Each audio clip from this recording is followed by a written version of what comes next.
Morning, welcome to Anything is Possible. Right now we are in Valley Forge National Historic Park.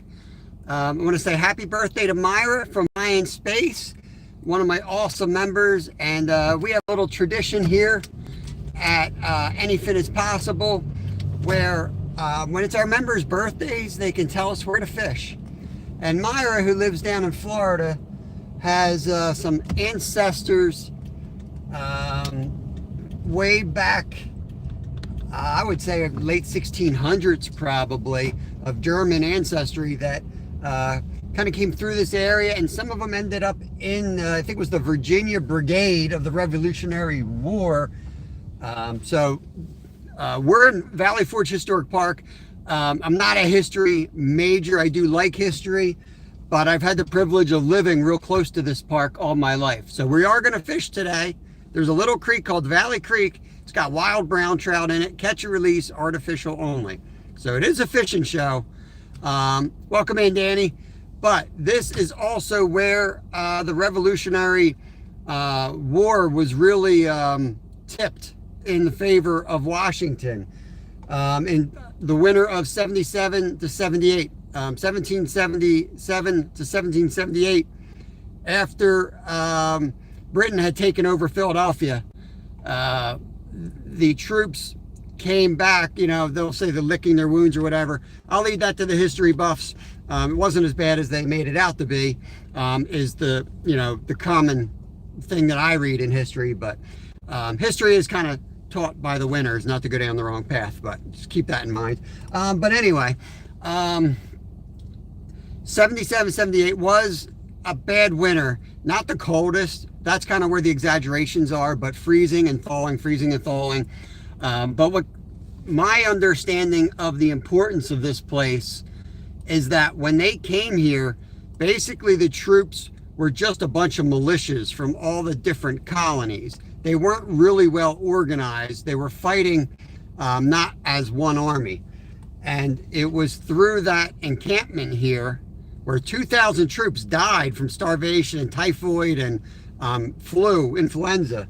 But it was through this winter that they were able to train and become a fighting force like any other in the world. And by doing this training and organizing, they won favor and got the French's support in the war when France realized, all right, these guys are really committed. So it's almost, in my own personal experience, it wasn't like they were the toughest. It was that they weren't willing to give up. They were going to starve to death rather than give up and let Britain take over the colonies. And, you know, they wanted their independence. They didn't want to answer to somebody living in another, you know, continent. So it was that type of spirit that just kept the war going. And that's all they needed to do was keep it going. Time was on their side. So I'm going to turn the camera around. We're going to do a little bit of a driving tour before we settle down to fishing, okay? Let me turn the camera. All right, quick, let me get caught up on everybody. I put the link, what time is it? 8:48. In about 15 minutes, our buddy Dave's going to be going live, so I pinned his site up. That's, let me drive while I do this. This is just a park because there's hardly any traffic. It's all one way. So Dave is double hook angling, and he is the legend that ties a lot of the jigs that I use. So please go visit him. He's only live on Fridays, so that's why I hate going over top of him. So hopefully you guys can just pop over there, say hi to him, give him some support. Awesome, awesome channel and family. Danny's in. Bulk, what's going on? Who else we got in here? Stuart, good morning, good morning. Well, I guess good afternoon, you guys. Wendy, hello, hello. Whew, the sun is bright. We're going to get up on the tour. We're already inside the national park right now, guys. It's a free national park. It's amazing. We're going to, we'll stop at the next spot and I'll show you around real quick. Skeeter's in the house. Do you even have a power washer? Dude, are you for real? Where's your power washer? How is the water? Travis, I'm not near the water yet, buddy. I'm just driving through the park. There's Curtis. Nolan's, got the pleasure of living here too. I'm sure he knows that. Wolves Den, what's going on? Let me get you a wrench. Add as a moderator. Standard mod. All right, I think I might be caught up. Yeah, let's drive. Northern Outer Line. So we're going in the park right now. Why they chose this spot to camp is because of the location to the city, and also that it was a plateau, as you might be able to tell. So it was, very defendable. And here on your right, I'm doing my best to be a, somebody who barely got out of high school, tour guide. But you see those things sticking out. That's one of the, I don't know if you call it an armory, some type of a bunker, and they were used to protect them. So Molenberg's Brigade huts. This was Valley Forge,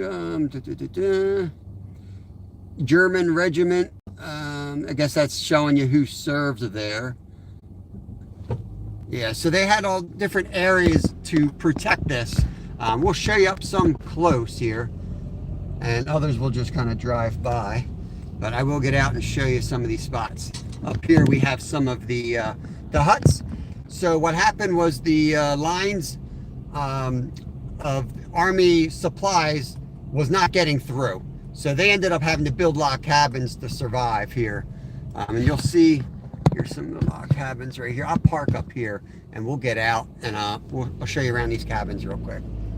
There's cannons here. So what basically you're seeing is a plateau, and the folks that were set up here to defend it. Let me park right in front of this dude. That's why we popped up early. I want to show you this stuff here before we get out and start fishing. So it's a little bit different, Fridays seem to be like my fun day. You're just gonna have to put up with me. I want to show you some stuff, man. I want to show you some stuff. I know y'all want to go fishing, but heck. Let's go. Let's go. Weather's 25 degrees. It's cold, guys. 20-mile-an-hour winds. So I did bring all the Orvis nerd gear for Stewart. I got the fly crap. But I also brought my spinning rod because it's probably going to be too windy to fly fish. We'll see when we get down there. Here's a sign. Let's go read the sign. So you kind of see how it's on a plateau. There's one of the castles over there. I know if there's any history buffs, you're all going to be like, this guy's an idiot. I'm doing the best I can, I didn't pay attention in high school. I was chasing around my wife. Transformation of the American Army.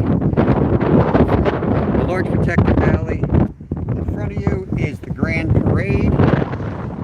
Extending from where you are standing on the ridge almost a mile away, served as the centerpiece of camp.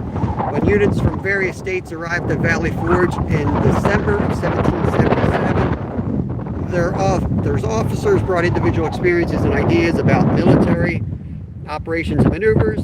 These differing tactics had limited the Army's effectiveness during battle. On the Grand Parade, soldiers from all states spent months of daily training to act as a unified force. So this is where the U.S. Army unified from being militias of all the different colonies and states after 1776, even though they weren't really recognized. This is where they became an army. The winter was hard, the difference in experiences were vast, and the outcome of the revolution was uncertain. But the result of the soldiers' training on the Grand Parade was that a stronger, more disciplined and professional national army emerged with new confidence and a stronger identity as American Army. So, hardly any uniforms you see here. This is kind of the depiction of what was going on. Prussian General Friedrich Wilhelm de Steuben brought European discipline to the Continental Army. That's where I was talking about early. The refusal to force the dead to die and the stubbornness is what got the French involved. They said, okay, these guys are serious. They want their own country. From dawn to dusk, his voice was heard above the sounds of the marching men as he shouted commands. It's simulated battles. He trained for them. The eventual campaign they would wage against the British Army. My hands are frozen. Let's get in one of these cabins. I hope they still got one unlocked. They always used to leave one unlocked. In fact, I actually camped in one of these when I was in the Cub Scouts. I don't know if they do that anymore. We'll see. Sorry it's so windy. Happy birthday, Buying Space. Hope you enjoy the tour. This is for Buying Space. It's her birthday today. Travis Yoder, what's going on? Ooh.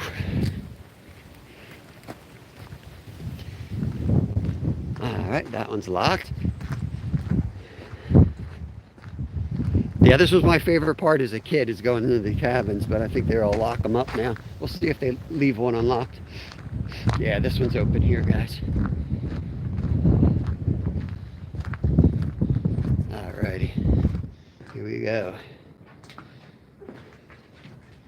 See, there's the cots, tight quarters, enlisted men and non-commissioned officers. Here's an idea of what it would have looked like with their garb and stuff here. Imagine you are a soldier far from home, living in one room with 11 other men and family members who followed. All day and night, soldiers come and go from the hut.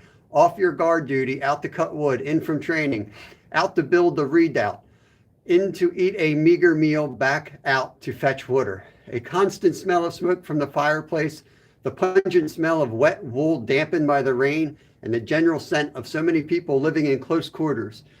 How is anyone to get any sleep with that coughing and constant snoring? Who wants to get up in the middle of the night and go out in the cold to use the necessary? They took the soldier in the next bunk to the hospital. A few days later, you were told he died from camp fever. Will you be next? Try out one of our bunks. Yeah, let's do it. Oh man, chat's flying, guys. Yeah, I mean, this is a lot like the cabins we built in on our property in Alaska, to be honest with you. I mean, it's basically, it's all the same idea. It's just big old logs, which have a good R factor. These were not originally cemented. I believe this is mud and straw. I can't remember, so don't quote me on that. But yeah, let's get into these cots here. Oh, gosh, guys. Let's go. All right, so I'm not a history buff, I'm kind of an outdoorsman, and being, homesteading Alaska, it's not bad. I've had worse. I've slept in much worse, but yeah, you know the deal. I mean, it's funny reading this history. How can you get any sleep? Some of y'all know. When you're that tired, you get sleep when you need sleep, man. But yeah, it doesn't change. Like, awesome stuff. Awesome stuff.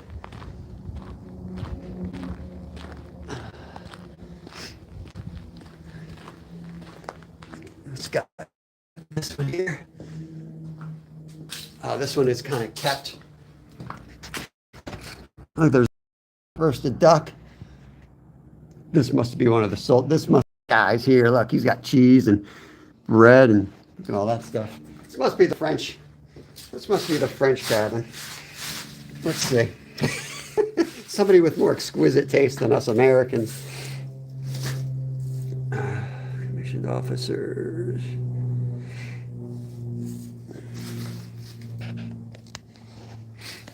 I'm not going to read everything because we got a lot to do. But if you guys see something that you want me to cover a little deeper. Skeeter, what's going on? Do the sexy lady pose. Taking that. Yeah, the rest of the live's going to be me taking that. Shoot. Let's see what the sign on the far side says. Don't forget to hit the thumbs up, guys. Don't forget to hit the thumbs up. Appreciate it. Let's see what this one is. I'm glad they opened these up this way because they were just all locked. So at least they opened them up and allow you to see them now, which is really good.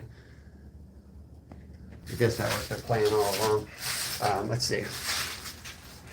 Look at the fireplaces. It's glare. Table.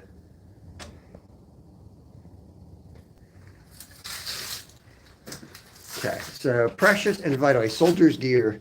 Enlisted men did not have much. What they had was precious and vital. Foot soldiers carried everything they needed on their backs and over their shoulders, even into battle. Musket, bayonet, cartridge box, canteen, haversack. Not sure what a haversack is. And they don't have a picture of one, so I'll never know. Market wallet, and bedroll. Their gear weighed nearly 60 pounds. They might have carried soap, toothbrush, knife, spoon, journals, letters, playing cards, and dice. Many other items were essential in camp for cooking, baking, and building.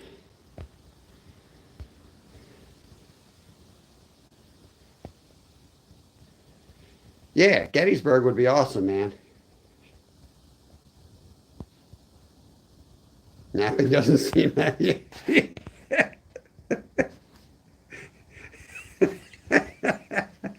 Yeah, if you guys missed yesterday's live, check it out. We started a cooking challenge. Epic stuff, man. We were fishing, we were baking, we were working on antlers from a deer. Then we started a cooking challenge. Skeeter took us up on it last night, and he made a Skeeter snack. So check that video out. I created a playlist on my channel for the challenge. So anyone who participates in the challenge, I'll put their video in that playlist. So if you're on my channel, just go to the playlists and you can pop over and see everybody's video. Let's see. Slab, what's going on, brother? Good to see you. Alrighty. Is a merce. It's just a small bag. One bag, one little strap. What'd they put in that little bag? All right, what is this? Well, choices: stay at home or become a soldier. If you lived in colonial America, would you support the long-standing British monarchy or a new continental revolution? Would you take up arms knowing the risks to your life and family? If you joined up, could you endure the 20-mile marches, weeks without adequate food, constant fear of disease, and the loss of comrades? Would you desert or complete your term of enlistment? Those who chose to go a sogering traded the relative stability of home front for the hardships of encampment. And these are all letters. Life in their own words. This is pretty wild. I can't read all of these, but let me just pick one out in the middle. March 1778. These are letters. That's George Washington. Heck with you, buddy. I want a nobody. Guess they're all going to be generals, right? Let's do this one. General McIntosh is ordered with detachment on the other side of the Schuylkill to cover the passage of large drove of cattle that have crossed the Delaware at Shepherd's Ferry. Lieutenant John Lawrence. Just letters from camp, I guess. Is that what this is? In their own words. For most soldiers, life in a hut was preferable to camping in the open. However, the cold, wet weather, continual lack of supplies, and close quarters brought many challenges. While the shortages of food began to ease in February, the warming spring brought sanitary problems and spike in diseases. It was basically typhoid and influenza, from what I understand. By May, plans were underway to move the army to the fresh ground north of the Schuylkill River, where they could catch lots of flathead catfish like anything as possible. Man, those guys are awesome. Soldiers and officers describe life in the huts during the 6 months of encampment. That's what those letters are. All right. Wow, I didn't know they even knew who I was back then. Ow, hit my damn head. God. They ought to enlarge the damn doorway. I would have been done already. Been killed. I would have been killed right after I woke up. I would have walked out of the cabin, hit my head, and been dead. God. Hey, Mama Cookie. We're in Valley Forge National Historic Park. I'm back, got meds, and my head is currently wrapped in ice. Oh, man. Gosh. Yeah, he had his wisdom teeth taken out. Sure thing, Tammy. Welcome in. We're touring Valley Forge National Park right now. We're going to fish down in the creek in a little bit. You need a coffee or I do. I need something. I'm going to put my face. I just slammed my head on the damn log. Hey, Hapless, what's going on? Another guy who knows the area. Scott ends up scoring the landscape. Mid-19th century, after the army left. So this is a picture of after the army left. Look at the trenches that were all drilled out. 2 railroads were built. It's pretty wild.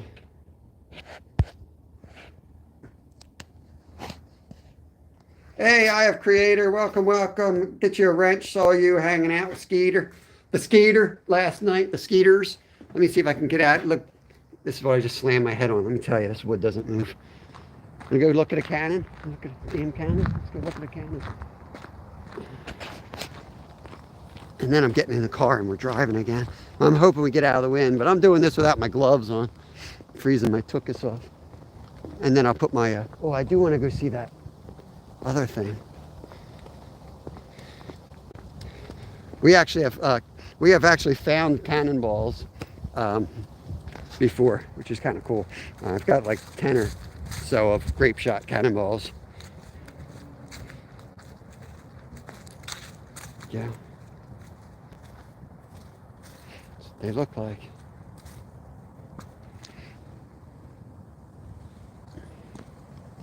So they would have been stationed, you know, every so often with this type of view where you're looking out over, you know, like I said, it's a plateau. So they're going to come up the rivers. You kind of, looking at a big map, you got the Schuylkill here. So you know the forces are going to come up in the Schuylkill. They had retreated. They're basically on the Jersey side. So this was the perfect spot. You could really defend it well. Let's go over to that other bunker over here real quick. I know it's a little something different, but hopefully somebody likes seeing this stuff, and we will fish. My goal was to do all this stuff and get fishing around 10 o'clock, which is like our normal schedule. So we popped up a little early to try to get all this done for you. I know Myra wanted me to fish here. I don't know how much of a tour she wanted, but I feel silly not giving you a tour. I fished here plenty of times, and I never really gave the tour on camera. And I mean, it's a historic park, but there's only so many national historic parks. They don't really get any bigger than the national parks in our country. I don't know how many there are, but the Forbidden W. Yeah, I've got a interview tomorrow for a part-time gig that I'm actually looking forward to. Need to make a little bit more money, but the show is going to go on just fine. It doesn't affect my availability with the side gig. I'll just be more tired. But I am totally committed to the show. 10 to 2 live. It's really what I want to keep going, because it works with the kids. So just a little part-time night job and weekends. Make the ends meet. All right.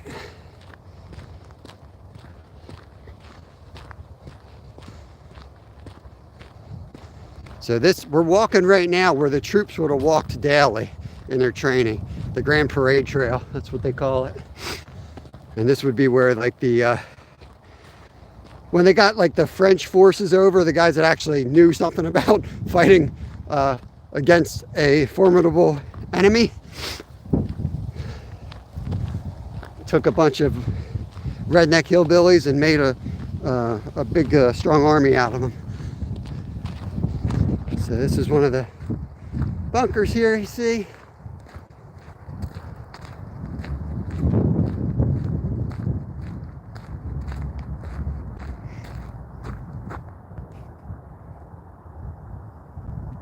That field was where he became part of the Continental Army.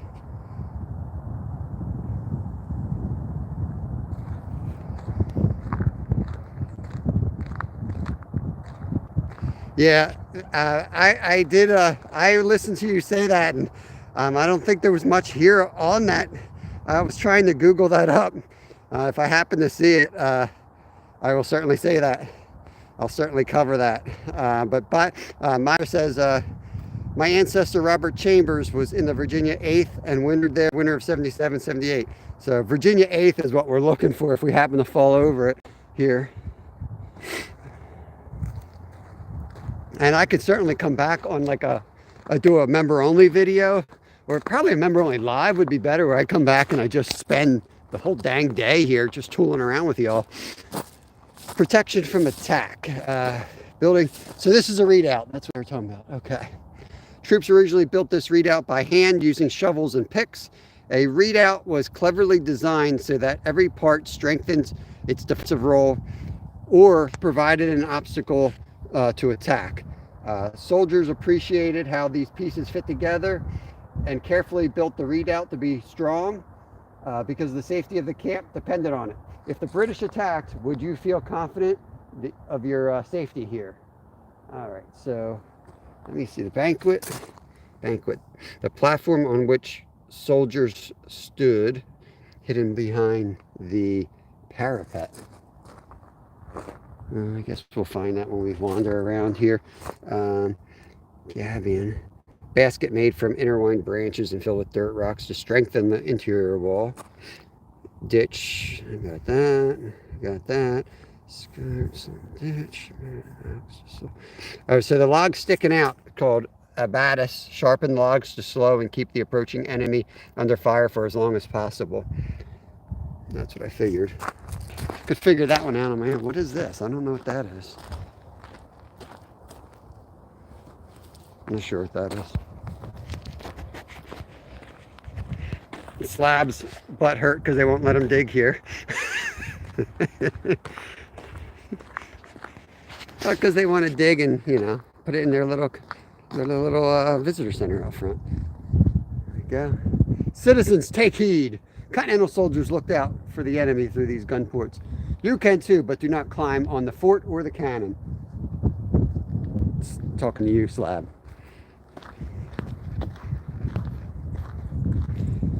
He came under the command of the Huntington's Brigade. I know, right? Creator. I almost got taken out, man. I was walking out of the cabin and I slammed my head like I would have been dead.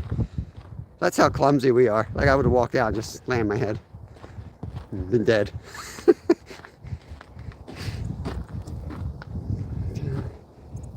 So this is where they would have been looking out over this valley to spot anybody coming.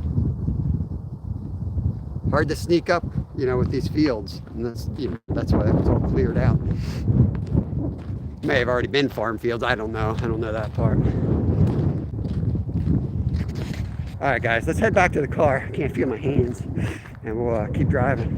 Hey, Mike, welcome. So, yeah, this is my deer blind. We found Brad from All Trees deer blind. This is where you know, he's very, very afraid of polar bears. So he's got all these sticks out here. But found the spot. We're at Valley Forge National Historic Park today. There's a little stream called Valley Creek not far from here. Polluted as could be with PCBs, which is the best thing that ever happened to it. I'm only half kidding. But because of that, there's a wild brown trout population that you can't eat, so it's catch and release. So it's pretty cool. We've had some really good days down there, but mostly really frustrating days because they're smart and they're tough to catch. But we're gonna make our way down there in not too long. I'll put my waders on. We may try to do a little fly fishing. And yeah, we'll see what happens. Hopefully we'll get on some brownies. Now, if I catch a 9-inch brown trout today, just so you guys know, I'm gonna have to be all nerdy and happy about it because the trout nerds that fish this type of water are happy with 9-inch brownies. So just saying, there will be no slabs caught. Now there are some monsters. There are some big browns that hide in this creek, but they usually come out at night.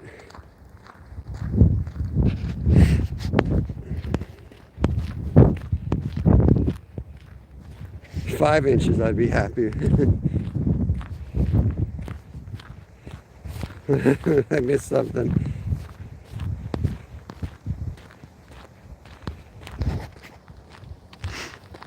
We're making our way back to the car. We're going through where the troops slept, some of the troops. I don't know how many troops were stationed here. I know 2,000 died of like starvation and typhoid and influenza. So I guess a huge amount. So they would have slept here, coming in and out all night long, getting, you know, all the stuff needed, keeping fires going, getting water, chopping wood. was a 24/7 operation like Walmart here. And they would have rolled out and they would have done their training out in that field right there. And then they would have been marching down. And then there'd be groups of soldiers out all night, different shifts. That doesn't sound like the right military word, but shifts, walking around. And because there wasn't a lot of food coming over, there was a shortage. They actually did a lot of hunting, and they even went down and caught shad on the river, back when there was shad in the river. And they foraged for food as well.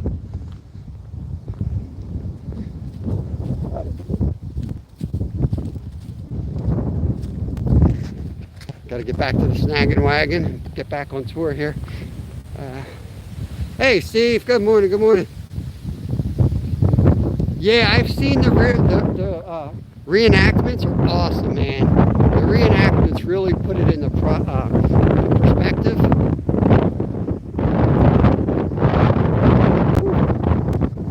That wind is nasty. Nasty. Oh. Alright guys. Let me get you guys back in the whew.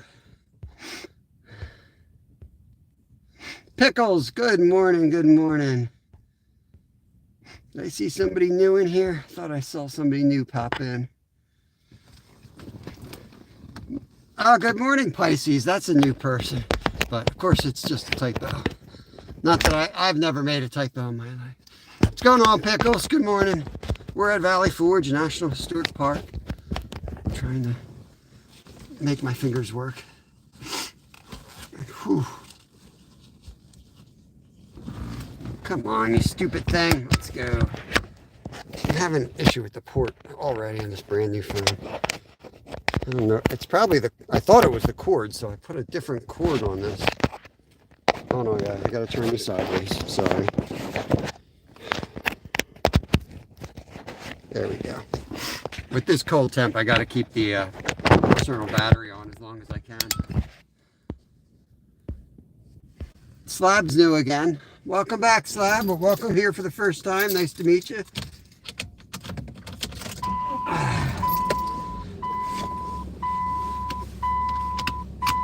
Alrighty.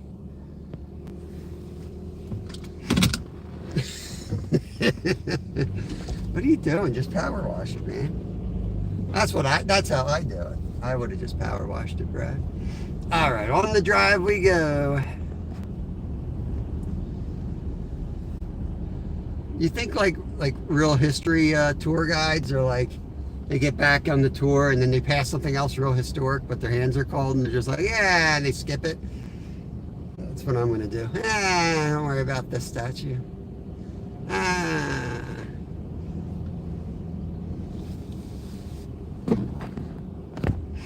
Maine. Let me read this here. It says Maine, to commemorate the officers and men from that part of New England, now known as the state of Maine, who served in the Massachusetts Regiment in the Continental Army. Okay, so they're kind of representing each regiment. That's cool. I'll keep an eye out for the Virginia Regiment. Round 2, check to see if I can fish for trout. Awesome, awesome. Slab, we tour historic monuments on this channel. This is what we do. Any statue is possible. We look for statues, and we learn about the history of places. It's a wonderful, wonderful place.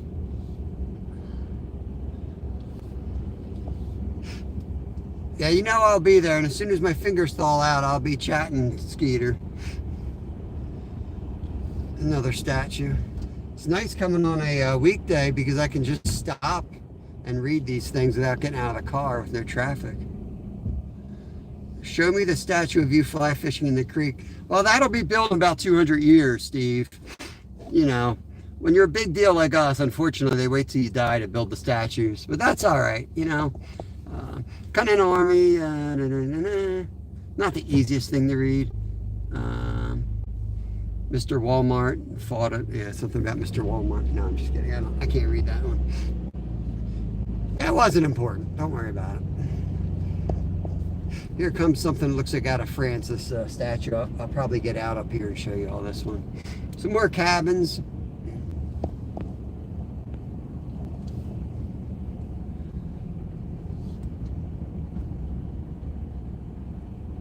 That cabin's got graffiti. That's interesting. I didn't know this.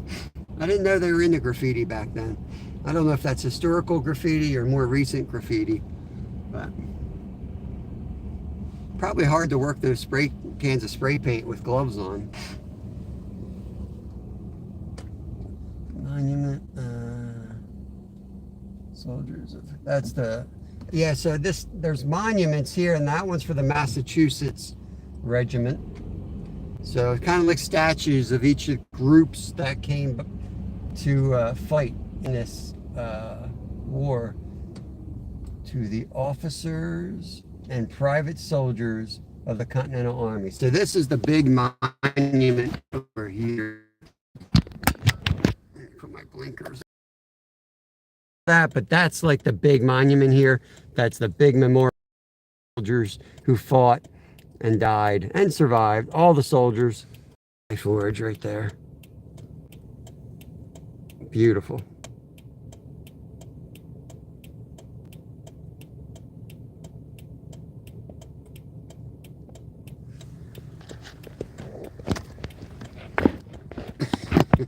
I was joking about the graffiti, by the way.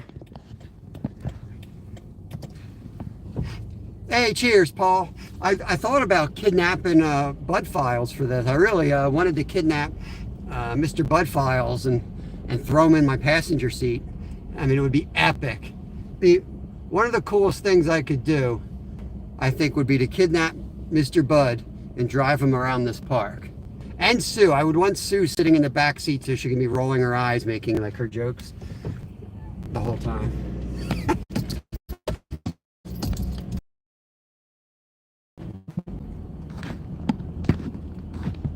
Paul, we're at Valley Forge. I'm sure you've been here before. You're not too far away. It's a National Memorial Arch is what they call this. That's the big arch I just showed you guys. We'll just swing around, see if we get a different view. No, it's going to be the same view.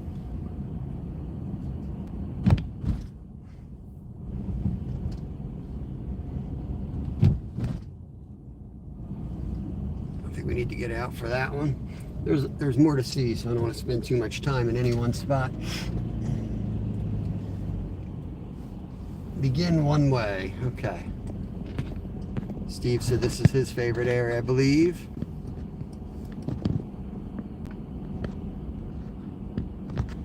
I'm glad to say. I mean, it's pretty wild.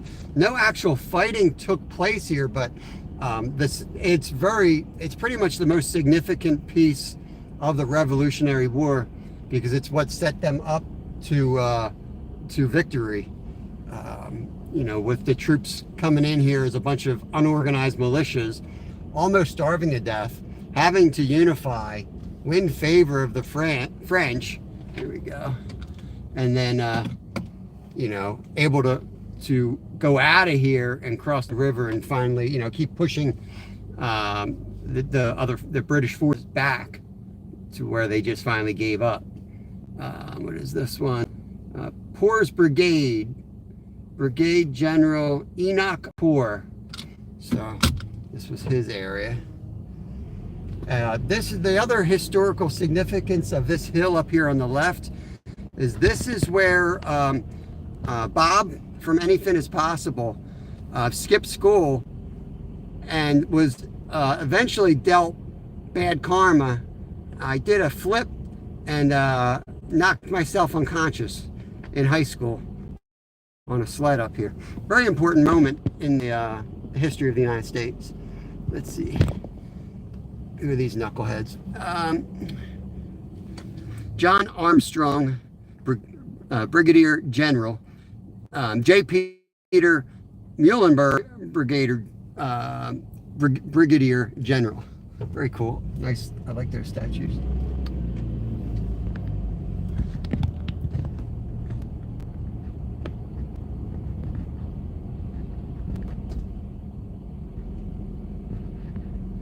Was there to get, yeah. fun fact, was there to give George Washington money. Yeah, word has it that Fishing with Steve was the first super chat that George Washington ever got. I mean, I don't know if he, and the first member, Stewart, was the first member of George Washington's YouTube page. And a lot of people don't realize that stuff, but you know, we wouldn't. Yeah, if it wasn't for me slamming my head here, I probably would be a successful businessman with no desire to go fishing and hang out with you all knuckleheads all day.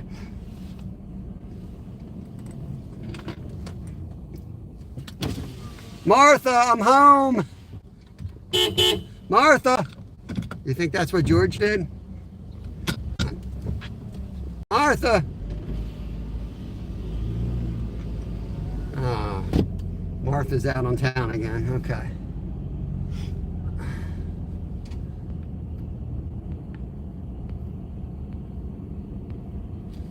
The flip of fate. This is the hill right here, guys. Yeah, I'm gonna get arrested for doing this, but look how steep this hill is right here. I don't know if you can even tell. This is where I hit my head. This was awesome. They actually, I think, banned it. They used to allow sledding here. And holy crap, man. Steve, you probably know, man. Do they still sled here? It was epic. Epic, epic sledding right there. Because you'd go so stinking fast, but there was plenty of safe runoff at the bottom. I'm going to pop out and check out the statue real quick. This one's significant. If a female Sasquatch comes running, you invited it. There's no Sasquatch here. Ooh, area closed. Ooh.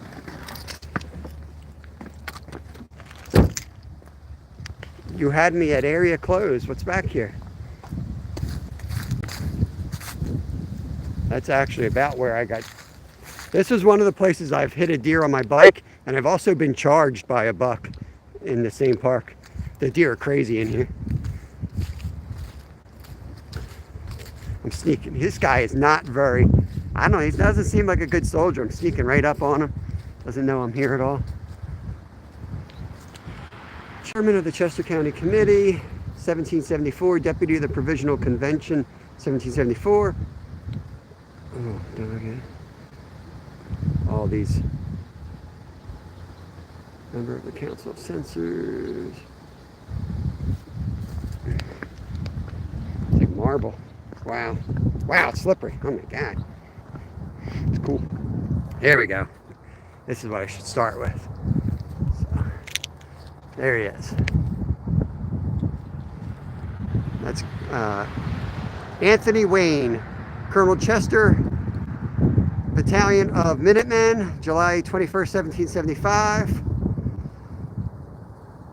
Pennsylvania Infantry Battalion, Brigade General, Continental Army, from February of 1777 to November of 1783. Breveted Major General, 1783. What a freaking stud, man. Look at that. Resolved unanimously that the thanks in Congress presented to Brigade General Wayne for his brave, prudent, and soldierly conduct in the spirited and well-conducted attack on Stony Point, that a gold medal emblematical of this action be struck and presented to Brigade General Wayne, Major General and Commander-in-Chief, United States Army, March 5th, 1792 to December 1796. I think that's the guy, not the horse, but still.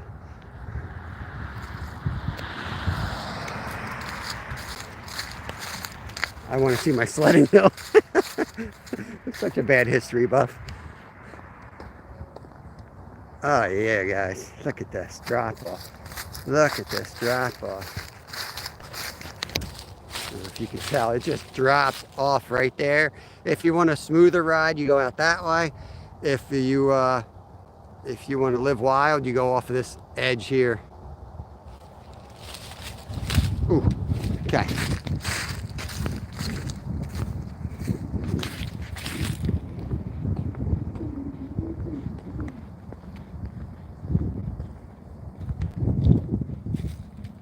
I'm kind of a big deal.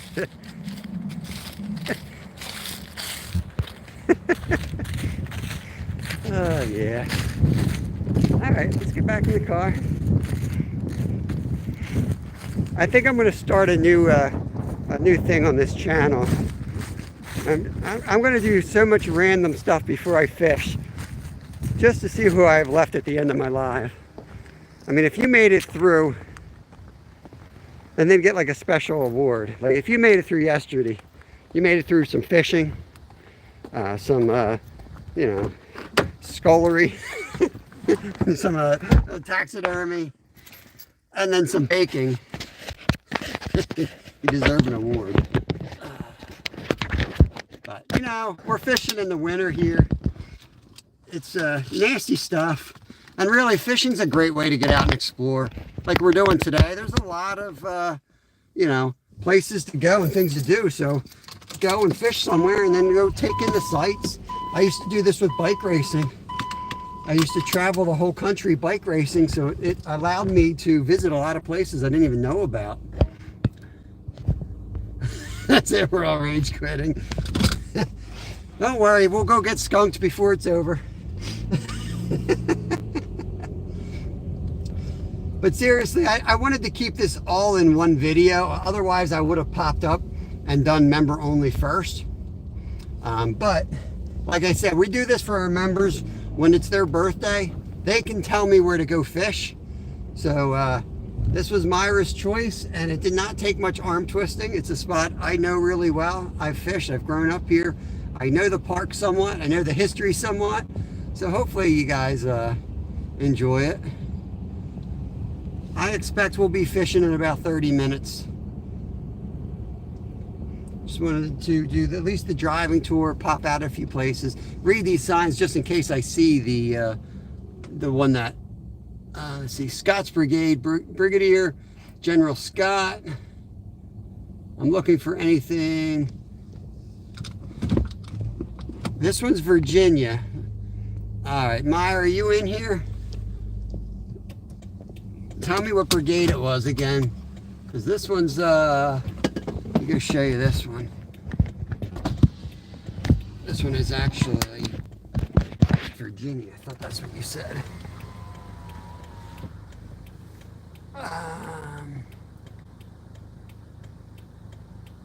Thought it said Virginia somewhere. Where is it? Valley Forge, Continental Army. Brigadier. Regiment.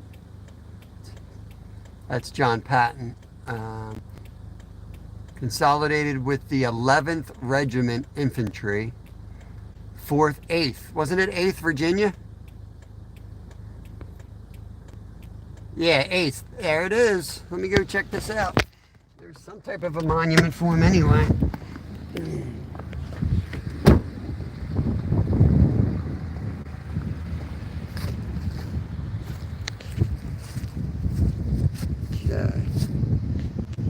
Continental Army, Valley Forge, December 19th, 1777, June 18th, 1778. That's weird, the division's like got a thing across it.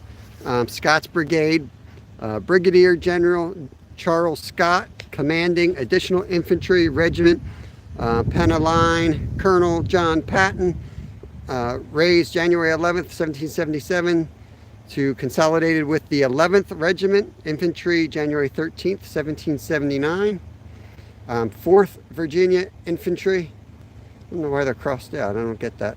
8th Virginia Infantry, Colonel Abraham Bowman. So I think that's your colonel. 12th Virginia Infantry, Virginia Regiment Infantry at Large, Colonel William Grayson.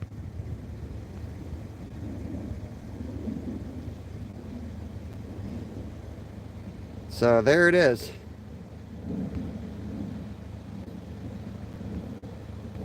All right, that's what she said. Let's go.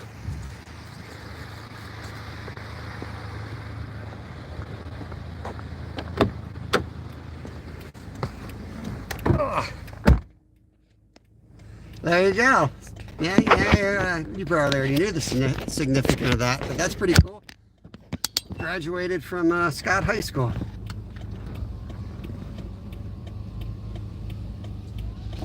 Very cool. Alrighty.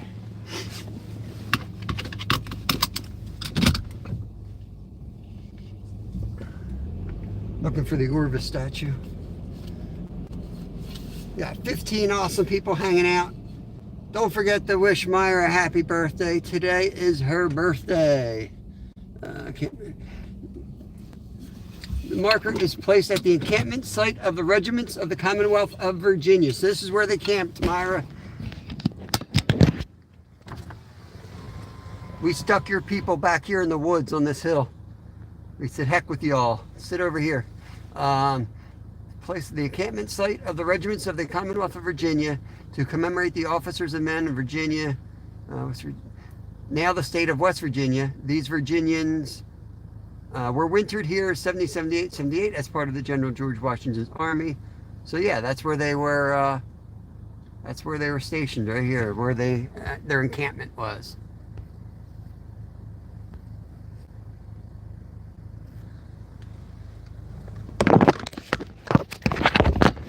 Get y'all in here.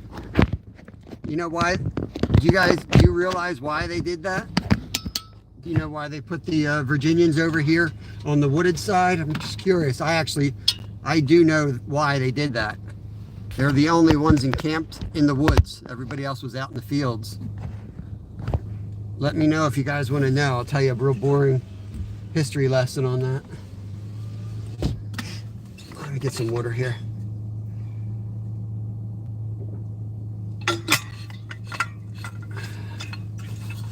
Off we go.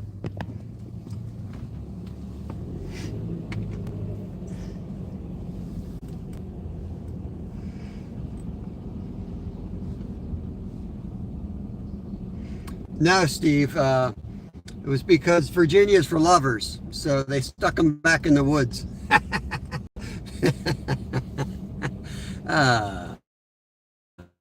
That's unknown soldier. They always make you stop and pause when you see tombs of unknown soldiers, you know. To me, they're the most special monuments.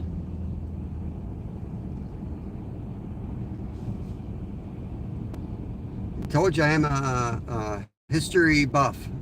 I like this spot up here on the right. This was one of my favorite spots as a kid.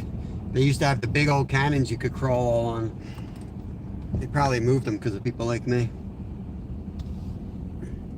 Can I get up there? Be allowed up there?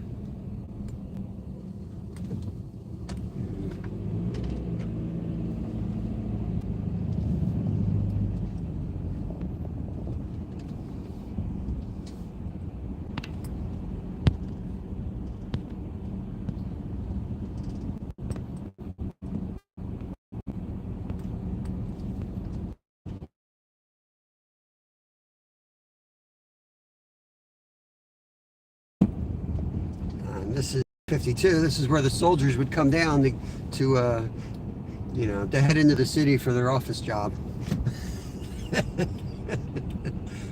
Boy, traffic's bad today. Alrighty. This is the bridge I'm going to come back to and fish. This is Valley Creek right here, but I want to finish the driving tour real quick. Looks really good, guys. Looks really good. We're driving along the creek. Creek looks great. Hopefully the signal will come back when I get on that side of the hill. We shall see. But let me get out of the valley and we'll go finish the driving tour and we'll come back to here.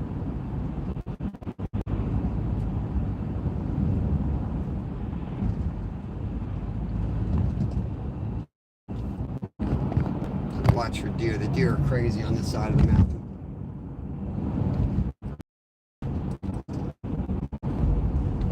This is why I do videos, guys. Fishing around here. Our best trout streams where I fly fish have like 0 reception. So we'll just see what happens. We'll get out of this valley. We'll finish the tour real quick for Myra, and then we'll come back and try fishing. We'll move around and make sure we can get a signal.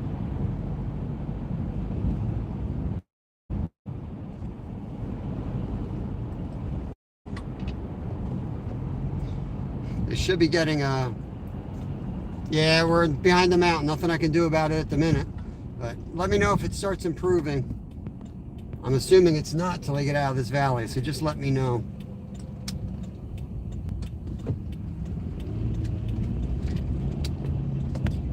I'm gonna park this.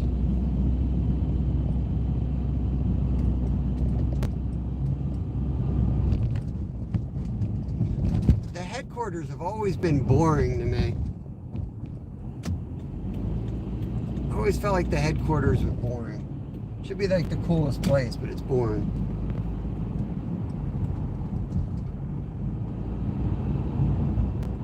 Signal better over here, guys?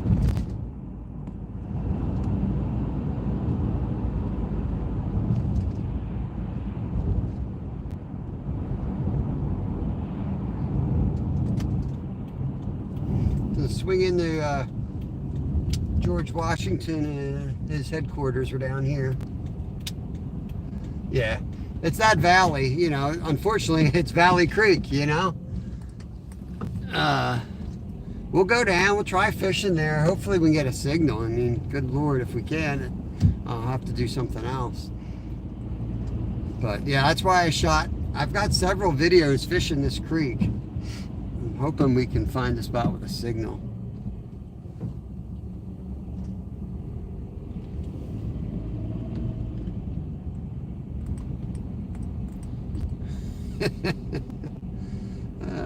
Yeti don't mind.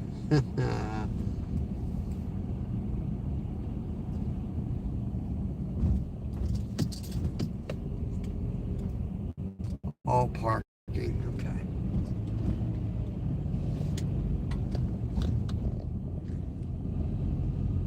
Two hours, and we're not going to need 2 hours. Where do I park?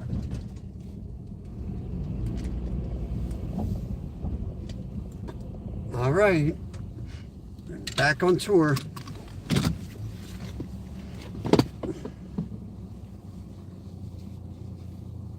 Another day to play. You got that right, Glacier. You got that right, brother. We're celebrating Myra's birthday. I think Stewart's was the first birthday that we celebrated on the channel with something like this. It was also a nasty day. He made me fish. He made me fish in wind and sleet. It was just completely ridiculous.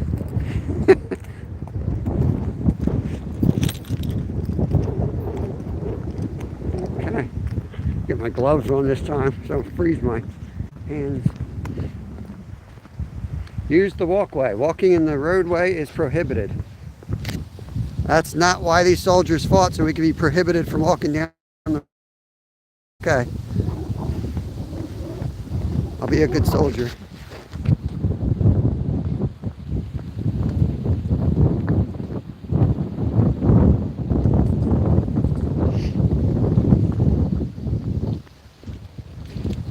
Train's down here, the river's down here, so take a quick walk this way, show you. No biking on the sidewalks. They got a lot of rules. Hey, Jimmy. We're walking around Valley Forge, doing a little bit of a tour here before we get down to the creek. I don't know if we're gonna have a signal down there, man. Had really horrible reception driving around on the Valley Creek side. There's the river.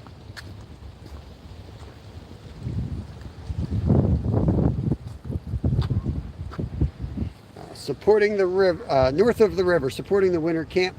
Land just across the Schuylkill River played a vital role in winter encampment. Provisions and arrangement and armaments from throughout the region were brought here, and the Army built a bridge for access across the river, just downstream from this point.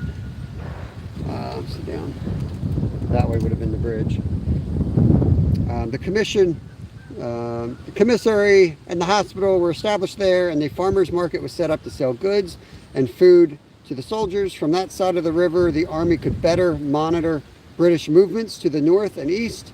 When the camp on this side of the river became too foul, General Washington ordered the army to move to the north side. Well, some of the paintings have been worked away. I think that's where the old Betts Woodward Bridge was. Probably so. That makes sense.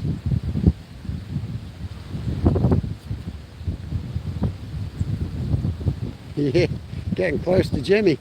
We'll see which statue here. One of these statues will probably be of Jimmy.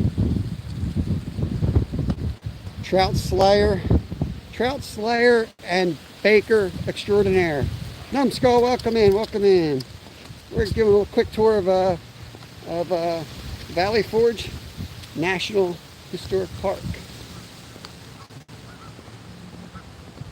I'm not going to go down there because I think that the actual cabin, Washington, I think they locked that up. I don't think they're open yet.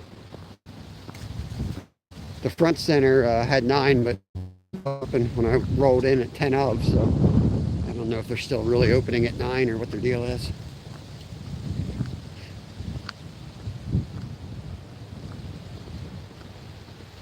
Okay.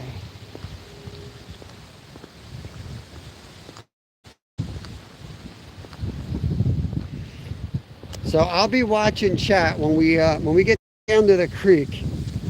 If it's spinning, I know it's spinning. I'm going to be watching it. I'm going to make sure we get a signal. I'll check with you all, make sure the signal's working before I start fishing. So don't think I'm just ignoring you and I ain't doing nothing about it. It's usually that there's like a mountain and I'm trying to get out of that shadow. I'm walking with the camera. If I stop and chat and try to comment every 2 seconds that, hey, I know it's spinning or I know it sucks, you know, it just takes longer to get out of that shadow.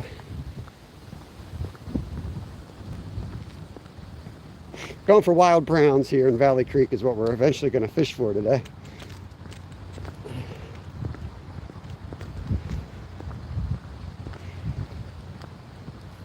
Yeah, signal's fine here. It's in the creek. They call it Valley Creek. And guess what? It's in a valley. Whew. It's very unpleasant up here. I'm kind of, it's going to be nice to get out of the wind in the valley, but like I said, the signal could be a bit of a challenge.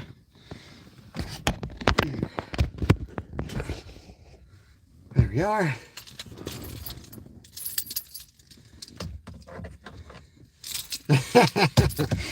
Where were we yesterday? We fished somewhere just yesterday or a day or so ago, and that was my skip area. I did skip a few times to go sledding here. Man. Oh, the farm park. We fished Norristown Farm Park, and that's where we used to skip. I used to go up there all the time, skip school. Oh, good. The signal's good here, Glacier says. We'll fish right here in the field. Perfect, Evan. That's genius. Let's fish up here in the field. Probably catch the same amount of fish. Whew. Should do a catch and cook. Well, you can't eat these fish, but it'd be fun to do a catch and cook. Am I going the right way?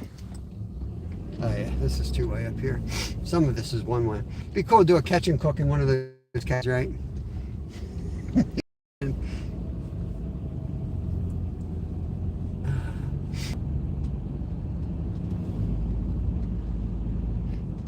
Just use Martha's big pot, put it in the little fireplace and just start cooking.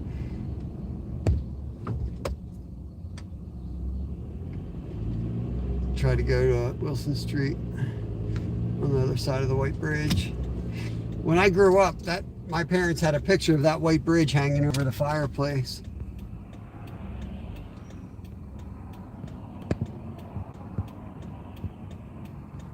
Yeah, you can't, it's all catch and release here. It's all PCBs. You can't eat them anyway, even if you wanted to.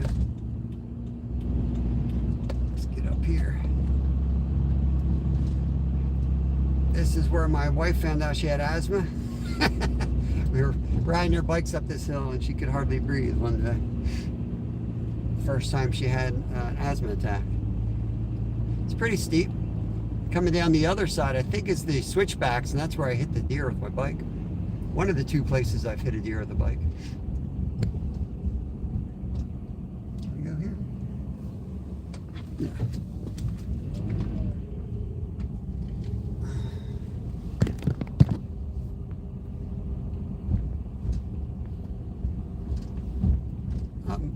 Awesome. Myra's going to be fishing for, oh, did I take a wrong turn? I'm going down here. Where am I going? Not where I wanted to go.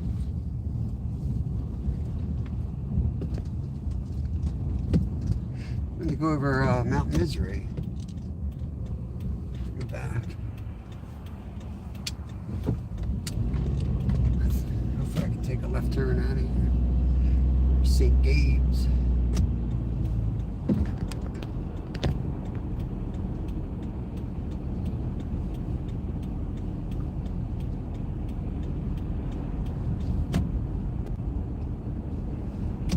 This turn. This is where I wanted to go. Deer soup. Yeah, these hills are no joke. Down in where Jimmy lived, I think, well, I don't know exactly where he lives, but yeah, down like Roxborough, trust me, I've done the hill race. I know those hills are not monsters, but they're straight up and down.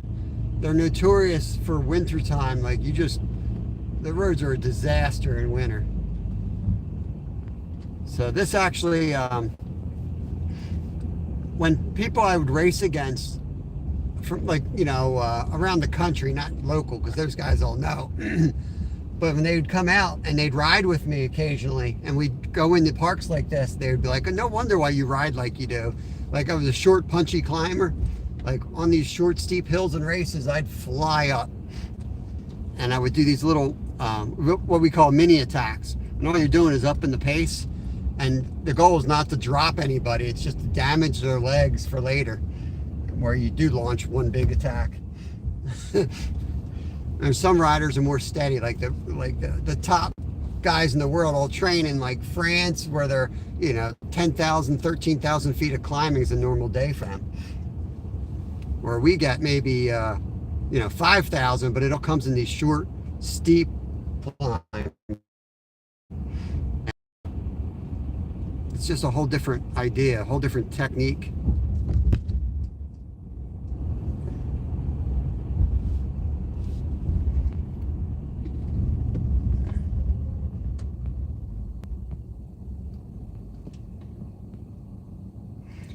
Hey Jimmy, me and you get to go fishing one day. Bob has my permission to give it to you if you ever want to meet. Oh, okay, cool. Jimmy, we used to go up at 10 times. Most years we went up at 10 times in the race. You roll up, the first couple laps, you roll up there in the middle of your cassette, but by the end, it was just brutal. Honestly, by the 6th to like the 8th times were slow, and then by the 10th, you were either in the front pack flying up it in the big ring, or you were out the back walking it off camera. New Jersey Brigade. We're in the New Jersey Brigade area. I got 31 right here. Skeeter, got 31.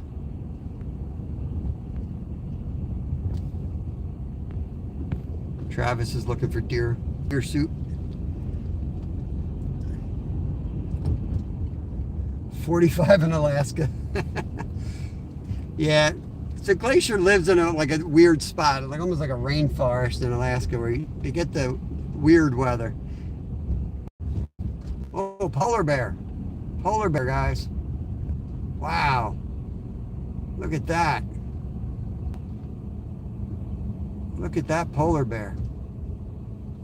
My goodness! Careful, the polar bear's right behind you, guy.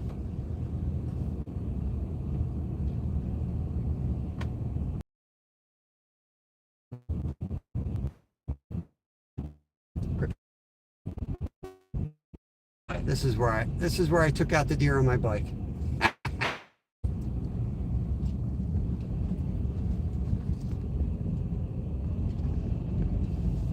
Myra bicycle. It was one of the big races in the U.S. I was going to say, Jimmy, I don't really see all the deer I usually see. Temperate rainforest. That's the words I was looking for. Devin lives in a temperate rainforest.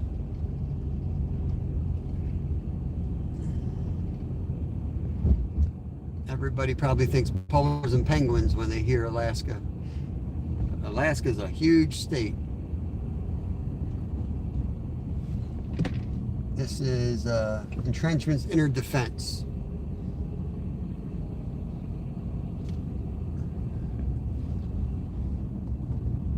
So along this wood side, let me put my blinkers on so I don't get hit. I actually know this part of it. You see the steep drop off right here. So there's all these little dugout entrenchments going down this hillside, and that's where groups of soldiers would sit and they'd look out over these fields to see if anything was coming. So every angle had to be covered to defend the soldiers wintering here.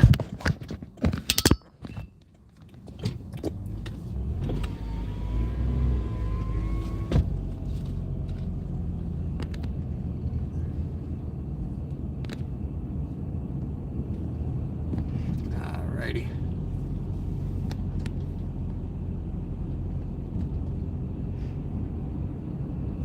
Making our way towards the fishing spot. We might lose signal a little bit, like I said, but we'll get down to the spot and I'll hike in and we'll see how it goes. Yep, right here is where I hit a deer on my bike. Right there.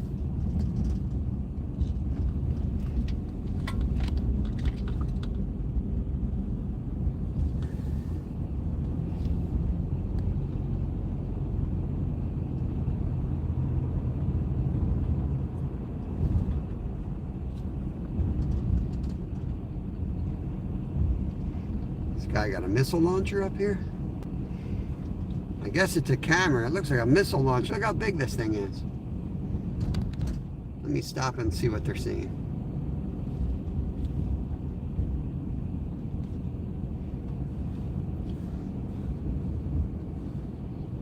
It's just a bird, lady. It's just a bird. That's what my father-in-law would have done. It's just a bird.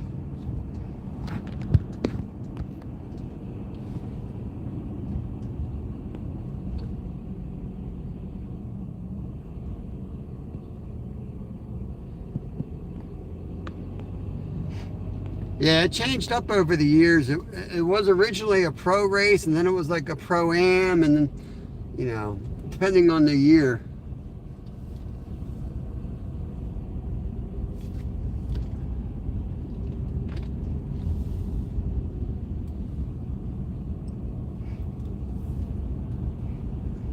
One of my best friends still holds the record for the fastest hill climb. From bottom to top, 46 seconds on the wall. Oh man, I think my best was like 1:12. I was always in the top 10, but I was never, he was clearly, I think he was 4 seconds ahead of the best time, and he held that for years while it was super competitive before it, you know, went to Wachovia and eventually just stopped.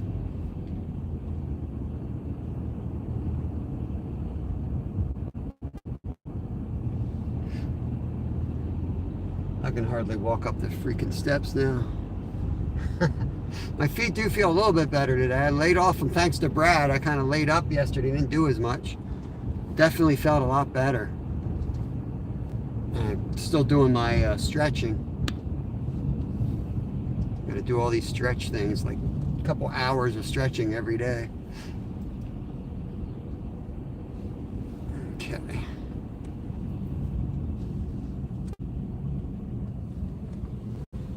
Let's go back over. I want to come in from this side, I think.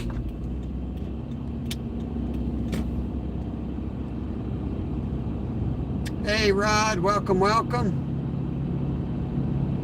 Yeah, man, that race was awesome. Honestly, that was like the coolest race we used to do, Jimmy, because the crowd was amazing.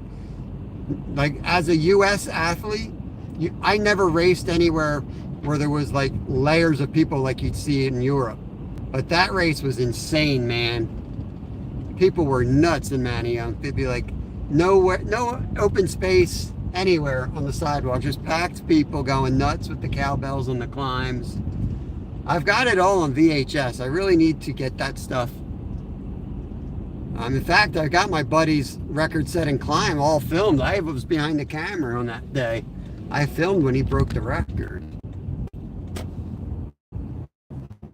I've got footage when it was televised, and I was off the front for 5 seconds. It's me going up the wall with the entire peloton chasing me. It was like on the second lap, of course. It was something stupid. My job was to try to break a group off the front of the main pack. So it was basically a kamikaze mission from our team. Alrighty.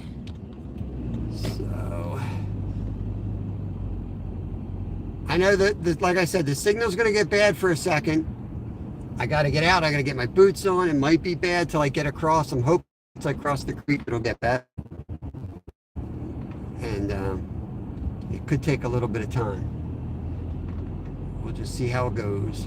But I won't leave you abandoned for the whole day. If it continues to be an issue and I can't get clear, we'll go somewhere else.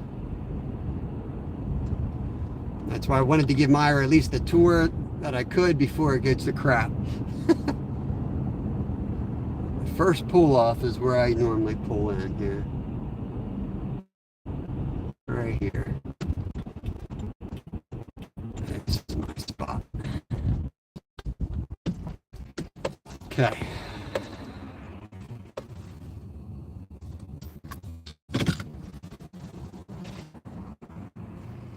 All right, guys.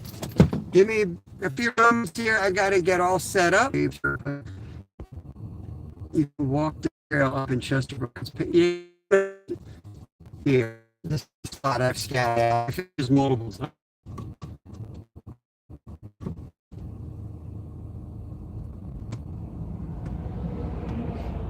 Let me know how it looks right now. How's the reception spot? Because I'm planning on getting out, wading into the stream, heading across the creek and heading upstream. That's the game plan.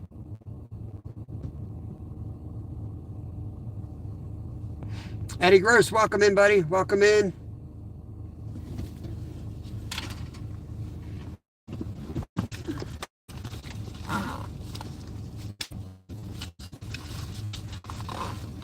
Man, there's a big delay.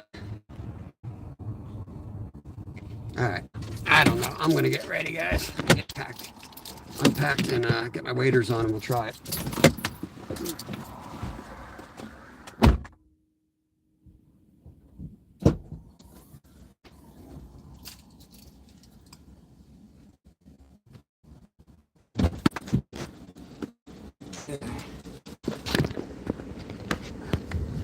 Hey, good morning, Will. Good morning.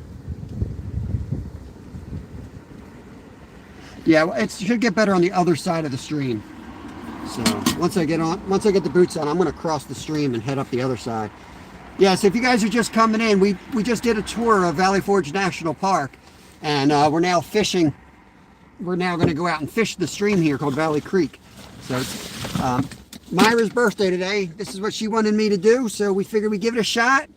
Gave you guys a little historic view, a little bit of history of the Revolutionary War in the United States. And now we're going to go fish where George Washington used to fish with his Orvis stuff. That may not be factually, historically true, but I want it to be.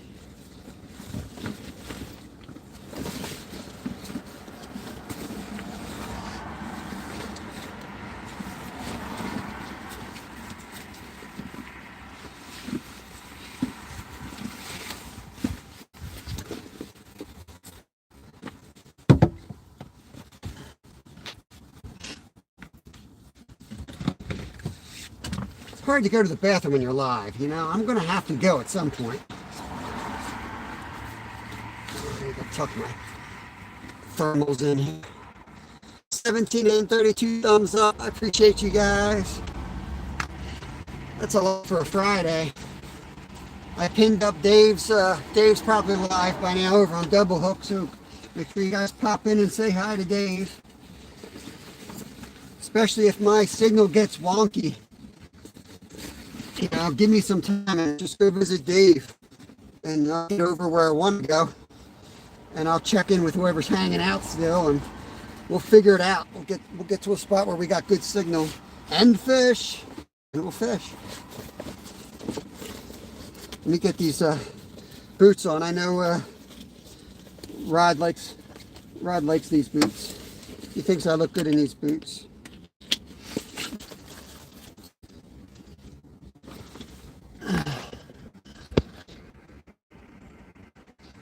Benedict Arnold of Berkeley's been a good man. He was a good man.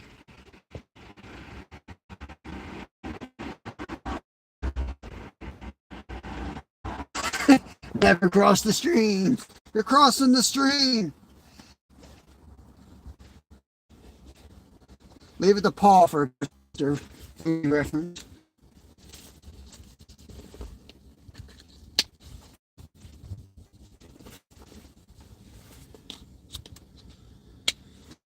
Get a liner on. Look like the Michelin Man.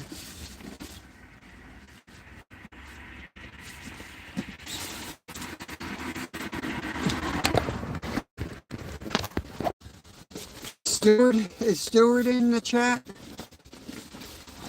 Is Stewart the Fish Whisperer watching?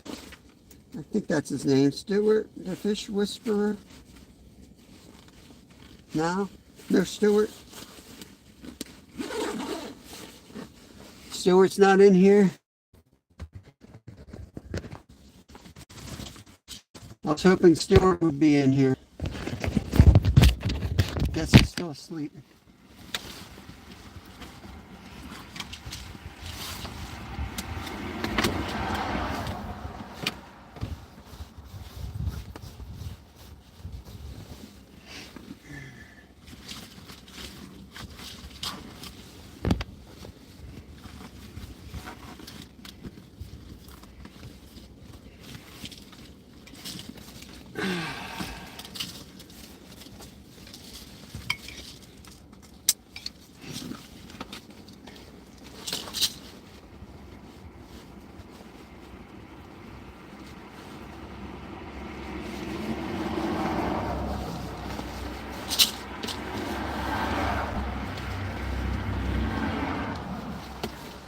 Dang nabbit, Kevin's got all this stuff Kevified. Tiny little butt. It can't fit around my fat chest.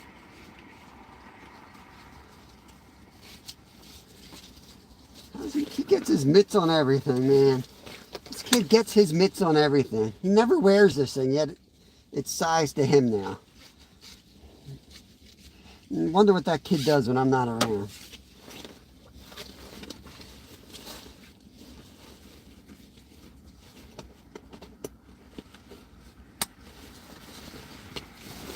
You see this, Stewart? You see this? Orvis. Okay? Respect the Orvis. The king of the sport of fly fishermen. Kevin be Kevining. That's right. All right, let me get the tripod out.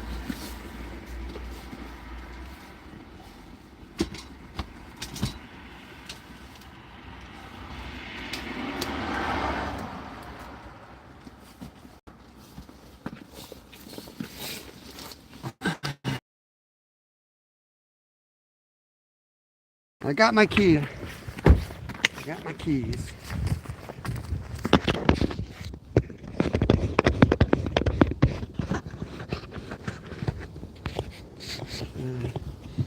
Let's get this nice and tight here. Hold on, I'm going to spin around here for a second.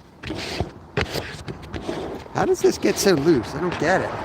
You guys getting dizzy yet? Whoa! Whoa! That's good.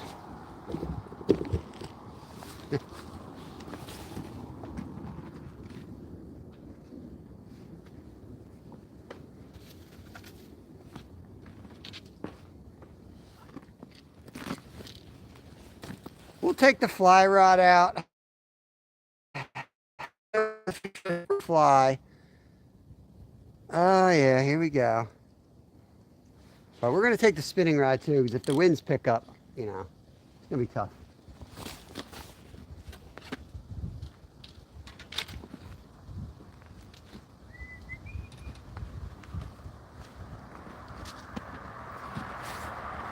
I told you I have all the nerd stuff. I just choose not to use it most times when I'm live. I'm missing a glove.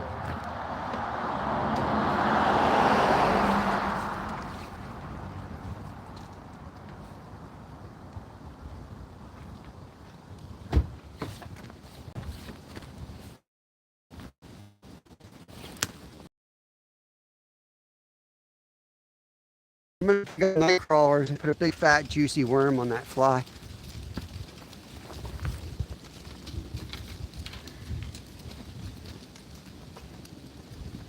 That's the right thing to do.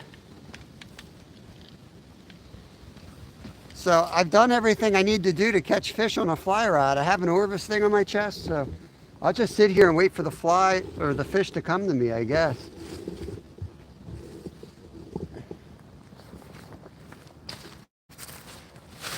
Maybe I'll go down to Manayunk and get some overpriced pastries and sit there talking about fly fishing the rest of the day. How they wouldn't rise. They weren't really rising, you know. I didn't have the right fly. I didn't have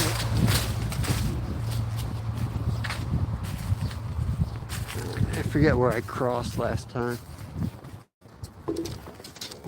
Hey, come on. Stupid fly rods. And I even went with the 8-foot. I have like a 9. You know what? It's already ridiculous. It's already a ridiculous walking around with a 10-foot rod through rose prickers. Hope you're happy, Stuart.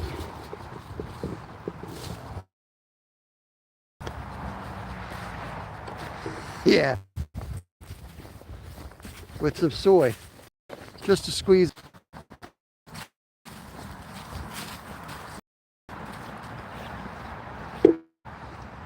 Gosh, I already feel like I'm better than other anglers just by carrying a fly rod.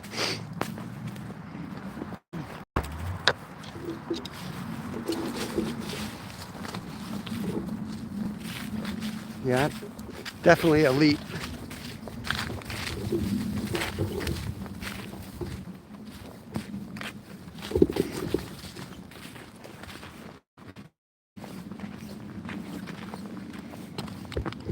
If I wore any more fly fishing stuff, I'd have to kick myself.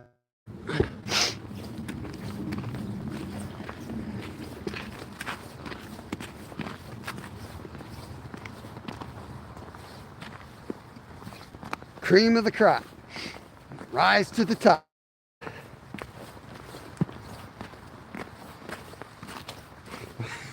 What? Cream of the crop. I was thinking of King Castle. I'm king of the castle. Cream of the crop. I'm cream of the crop.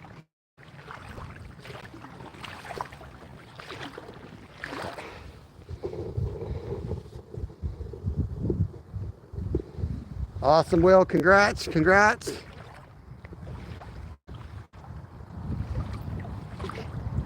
While you were doing your presentation, we did a little bit of a presentation ourselves. You want a partially incorrect history lesson on Valley Forge. Go back and rewatch the beginning of this one. We found out that Steve, Fishing with Steve, which is Steve Brill, in case you guys don't know. We found out that he gave George Washington his first super chat ever. I didn't realize that.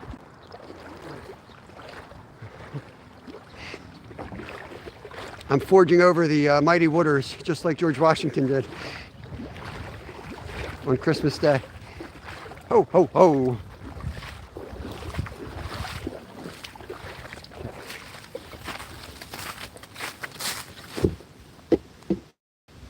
kind of an idea where I'm going here. A couple holes that always produce fish for me.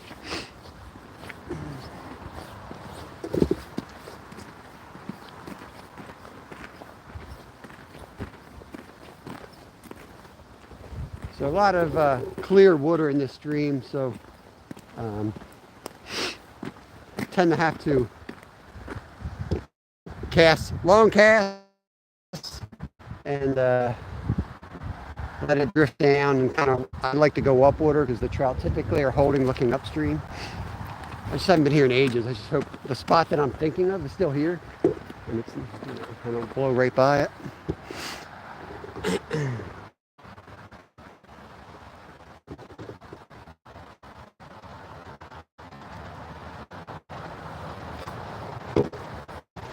In and out.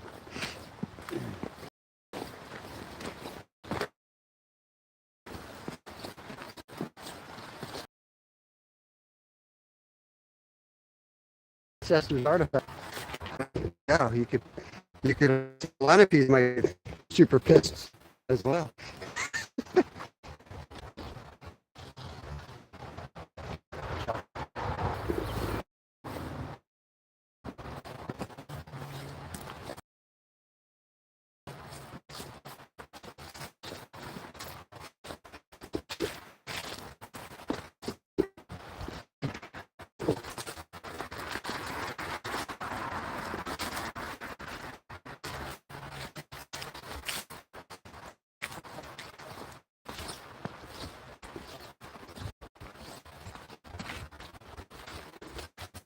Absolutely nothing.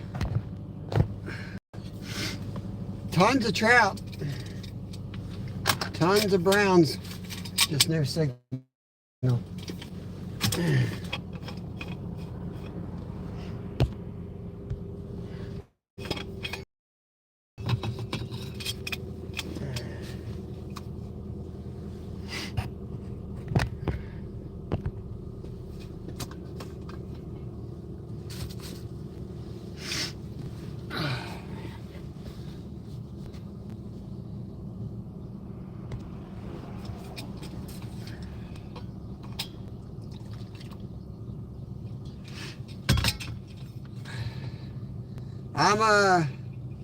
I'm down at the creek. I don't know about the lake, Travis. Too far from the lake to even think about trying to go there. I got the other lot up on my map. I'm going to drive up there in a minute. I just walked all the way up to the bridge, so give me a minute.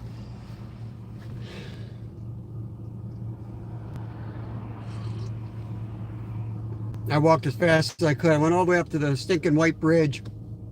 No signal anywhere. There's a ton of trout in this stretch, Jimmy. There's a ton of trout, man.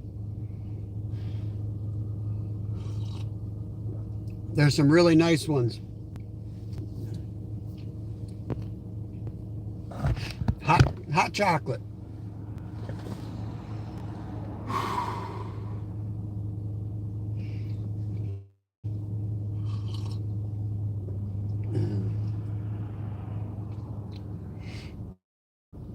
The redcoats got me.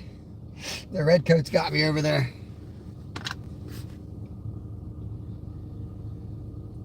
I'm only 3 minutes from the other lot, so I'm going to go up.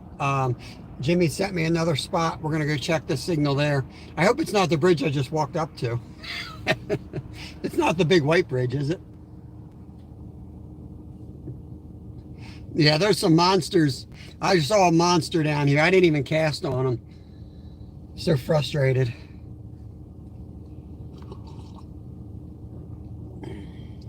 It's above it. Yeah. So I usually walk from here up under the bridge and I go all the way up that way. And then it gets too shallow any further up, so I normally don't go up there unless it's like cloudy. But I don't know if that's Valley Creek. I know it splits up there somewhere. I've caught some like minnow browns up there, but nothing bigger than a couple, 5 inches or so. All right. I'm definitely going to come back here and do a video though, because they're still loaded in here. Almost done. Let me get this done and then we'll drive.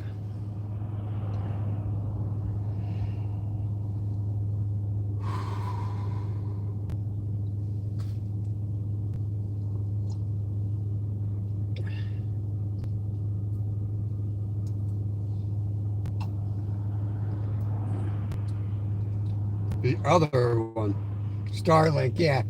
You know how much money that is? Ask Glacier about that.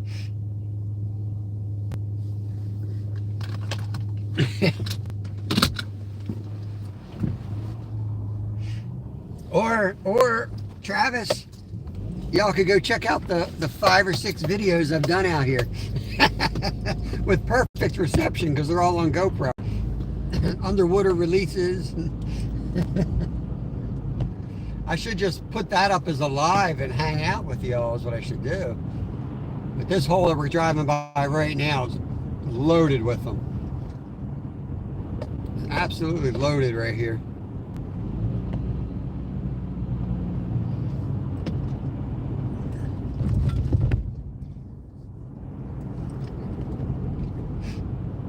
Great. Look at that.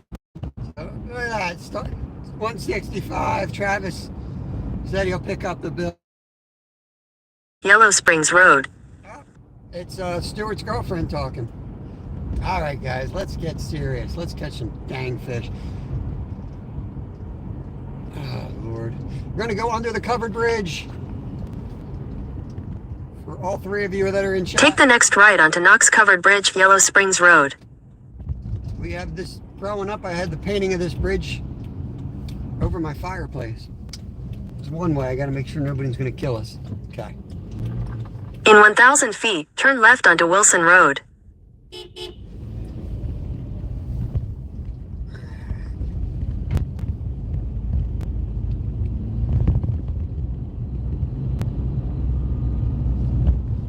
Wilson. Take the next left onto Wilson Road.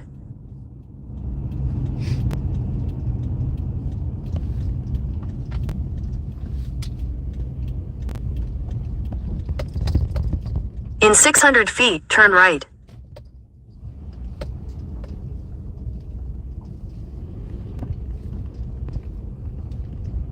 This guy's right on my stinking bumper. I never understand. Like you're at a park. Like where are you rushing off to? Like really, you're gonna be that on my bumper? It's 15. I'm doing 20 on a road. Take the next right, then turn right.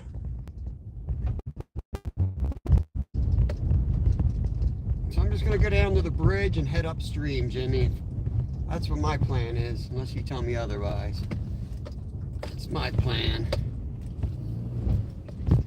Yeah, I used to fish this section back with my dad ages ago. I don't think this lot was here though, because I remember you have arrived. The field for like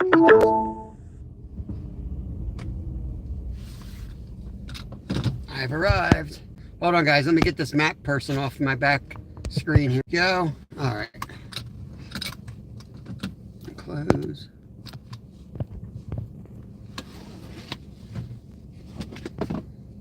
$170. It better be this white bridge, Jimmy. I'm running out of road.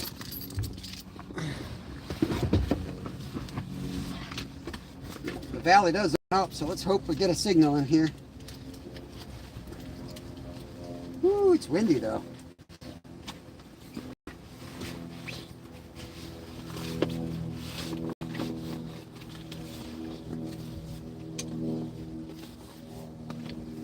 Before we head, I'm going to retie. I managed to break off without fishing. Stinking weeds. I didn't even know I broke my line off my spinning setup.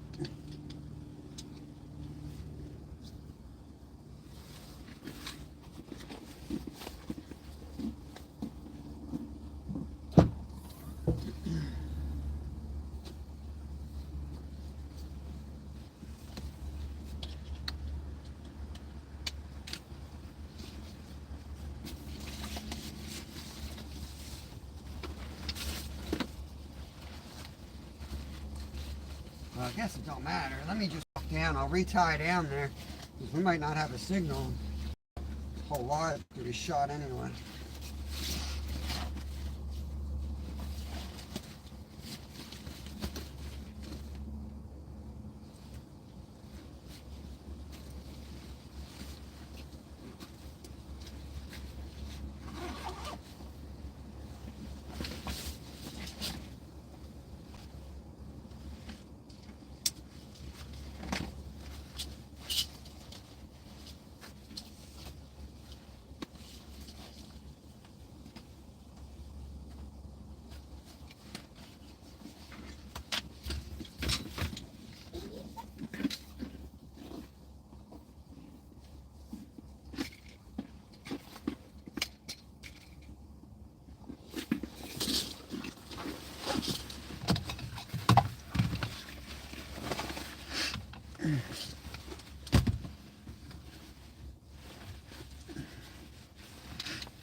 George Washington pooped here, guys. I don't know if you guys realize this or not, but right there.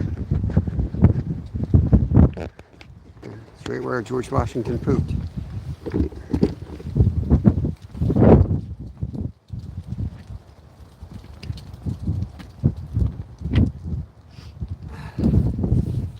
It's kind of nice out. It's not too cold.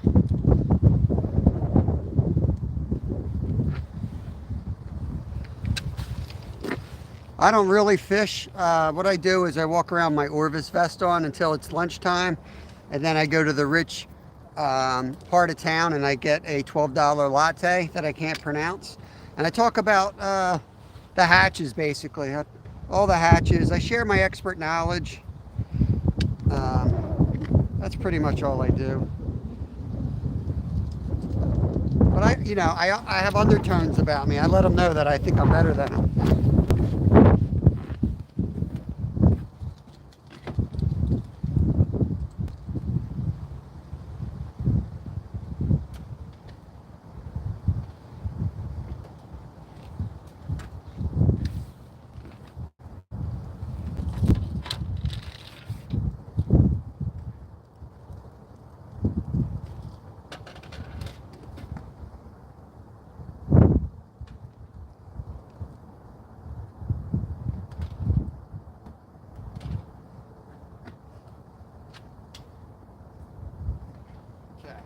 I'll have to retie my spinning rod. If we get down there and actually have a signal, I'll retie down there.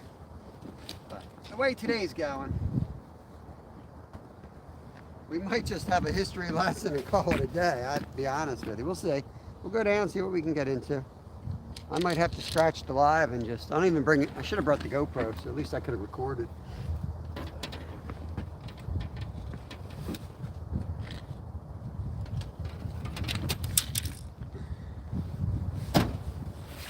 Alrighty.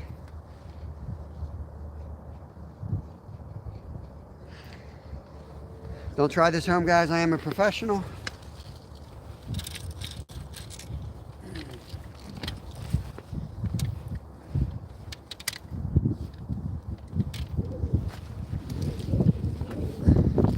Read it, guys. Orvis, all right? Don't give me a hard time. I obviously know everything. Okay, off we go. All right, let me turn this around so you can actually see something other than my head.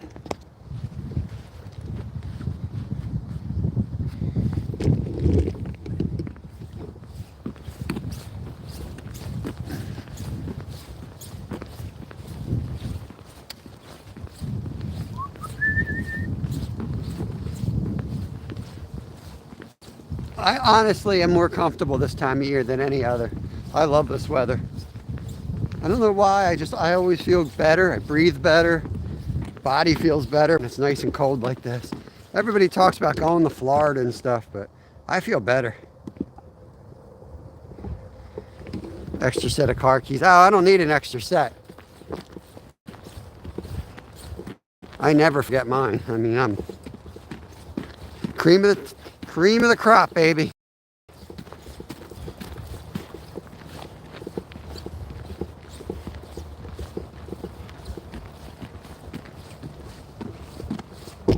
I mean, if you feel like you need to carry an extra set because you're forgetful, you can, but I know I don't need it. It's the top of my game.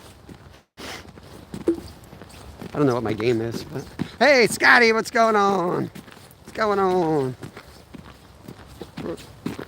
Welcome in and probably welcome out because the signal's probably going to go downhill again. So yesterday we were trying to find open water. Today we're trying to find a signal. So maybe that's Jimmy coming up.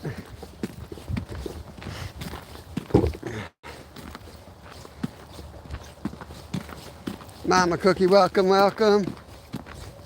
Rod's back in, welcome.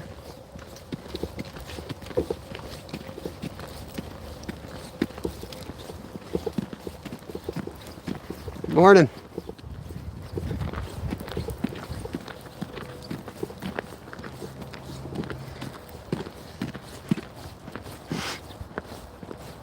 Oh, yeah.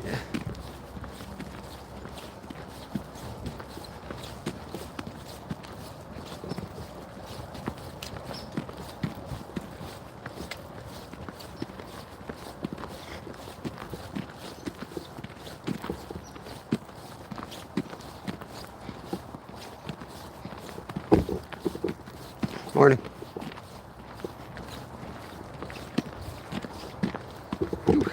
Hold on, hold on.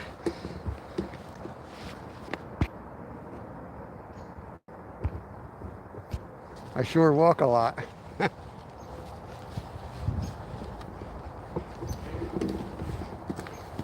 Yep, I don't pull up at ponds. That's what you mean. I don't have a power washer either. Apparently that's the only way to...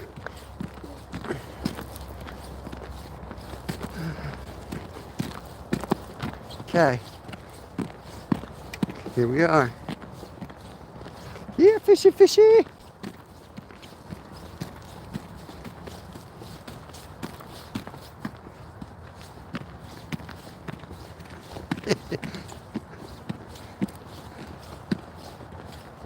I was going to wear the nerd vest too. I was going to get you guys all fired up.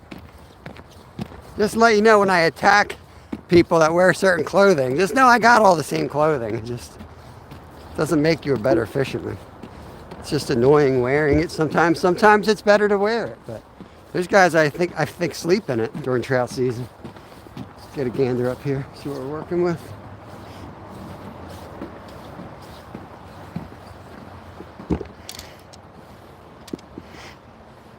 Put my glasses on.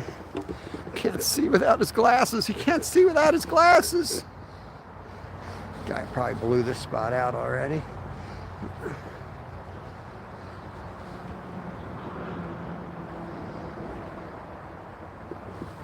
We have signal. We have signal.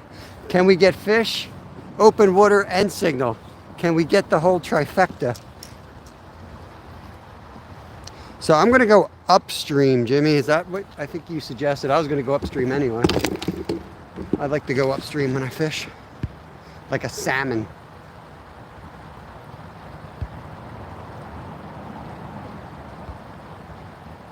Yeah, perfect. I find a spot and stay on the other side. Yeah, I don't find a spot when I fly fish. I'm going to be moving a lot, though, Steve. We'll see. We'll see what we can do.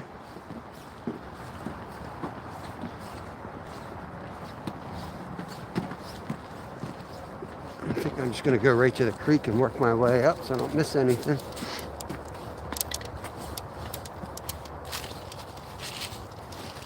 Let me get in the water because I don't want to be walking through prickers with my brand new boots.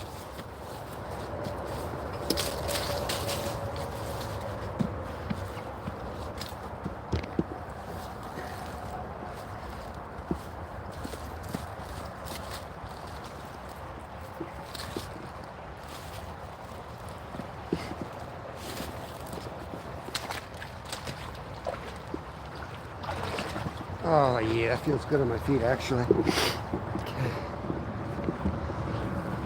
Hopefully the birthday girl finds her way back to the stream.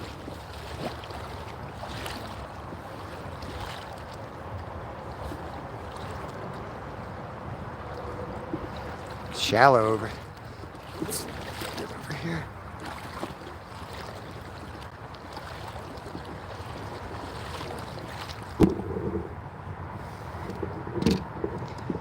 Yeah, I don't want to mess up my Orvis vest. That's a good point.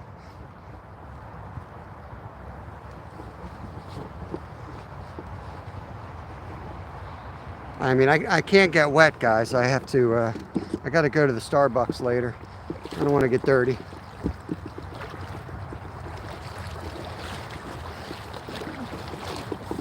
I'll show the barista my 6-inch trout. That sounded dirty.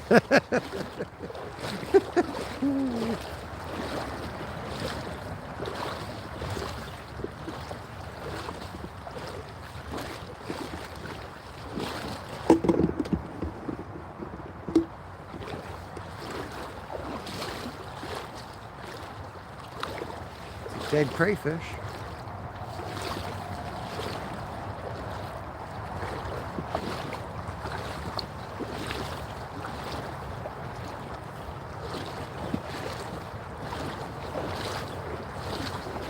It's nice. Somebody's using braided line in here. That's nice. 50-pound braid. Beautiful line. Great for trout fishing. I'm sure they caught a ton.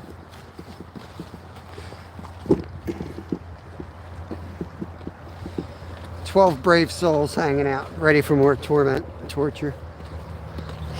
This current looks like it's going right into those roots. That's probably good. Let's do right here. Looks good. I'll take a few casts here. I got to rig up my spinning rod anyway. Let me do that right here.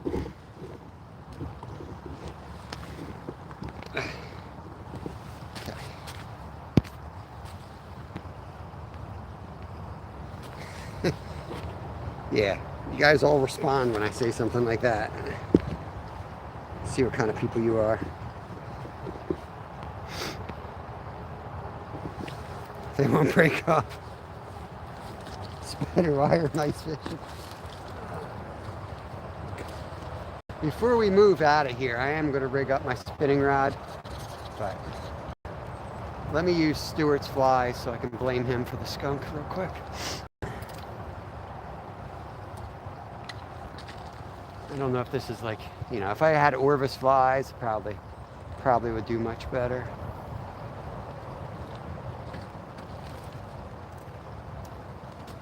Let me make sure I offend everybody today.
Bam!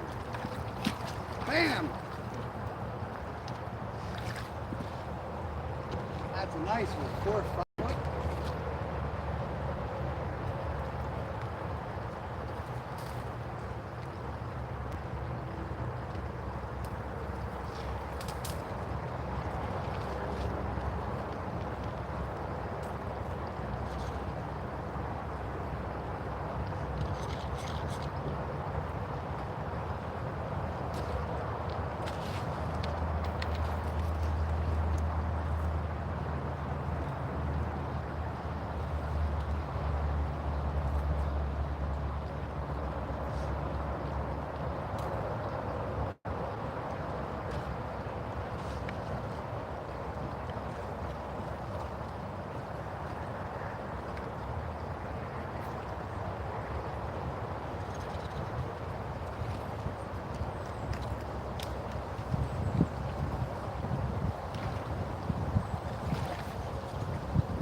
Let's rig up the spinning rod and we'll move upstream here.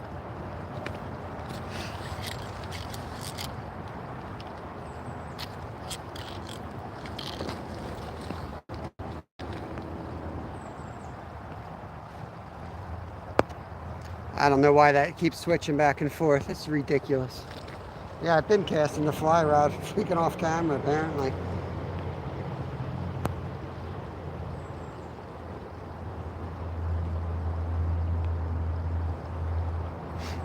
Well, we're working with your fly steward, but this is a beaded head, so it's a little heavy to be honest with you.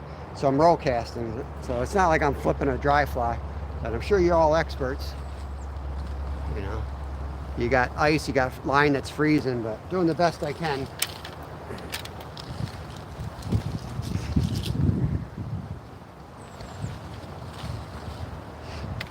I'm gonna set up the spinning rod before I move on. 20-mile-an-hour winds and freezing temperatures. Throwing a beaded head and you want me to throw it like a dry fly. It doesn't work that way. You're going to be roll casting is all you're going to do.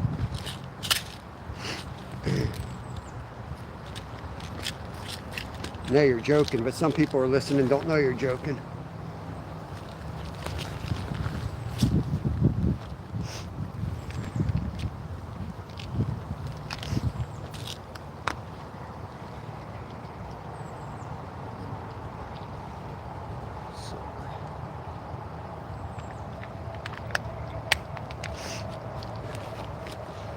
Do a silver.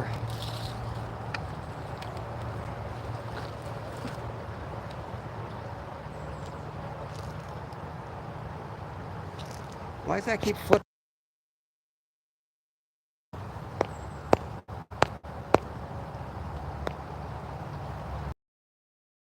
That's so weird. Like if I hit the volume, it flips the screen.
Catcher man.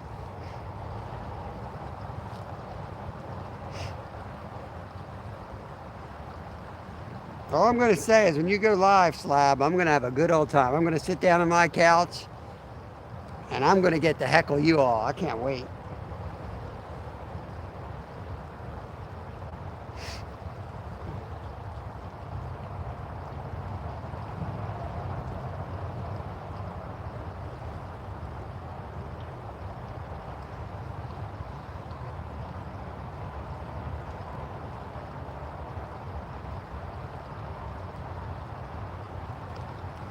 I think I'll cast the trout magnet a few times along these routes before we move. Now that I whipped everything with the fly rod. Boys love the cake. Fire gel, put the smelly jelly on this. What'd Steve say? Oh yeah, they love the cake. My wife said, oh, that's all right. That's her way of complimenting me. Oh, that's all right.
Getting nibbles. Getting nibbles.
Upstream.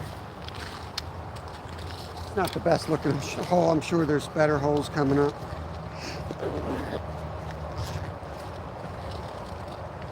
I can't tell how deep it is. It looks deep enough.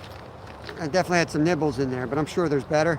Problem, if I go up there and look at it, I've already blown it out. So you kind of have to approach it and cast from below it. But once you know the holes you're fishing, then you know what you got. It's been a long time since I walked this stretch.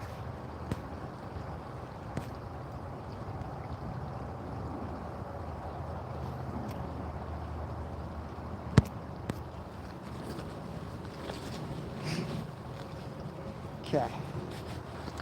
Move upstream. Turn the camera around. See, this is why I gotta turn the camera around, Rod, when I'm walking, or else you're just staring at my face. But the volume goes, and I gotta hit the volume because the way they put the dumb setup, it's right next to each other.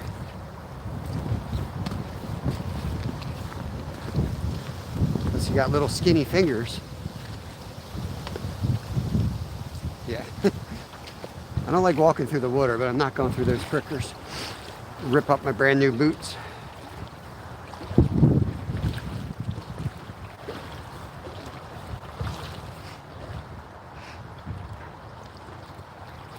Yeah, I was pretty much fishing what I thought was the best run. This looks pretty good in here, actually. Huh. I'll take a few casts here. Put you guys down in the water. See, I got to turn it the other way because I got to be able to see the screen, or else I don't know if I'm even live. It could just go off. There, I'll leave you that way, Rod.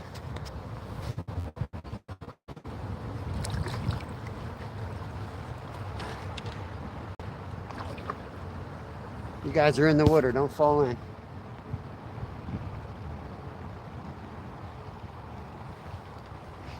I'll get up there. I mean, there's nothing wrong with this water. This should hold them too. I had a couple nibbles in there. And we have a good signal, it seems, so I might as well try to pull a couple out of here.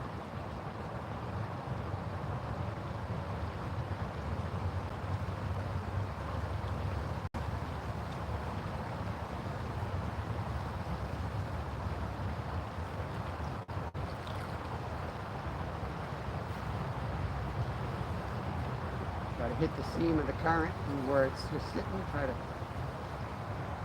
put it right down that current break.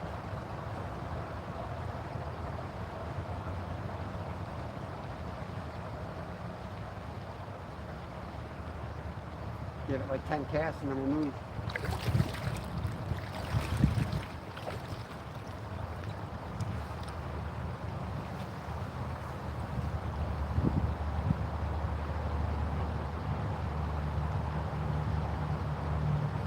There was one I saw. A little tiny thing, but I saw him. I felt him and saw him. It's on flash when he hit it. Right on the the edge of that slack water.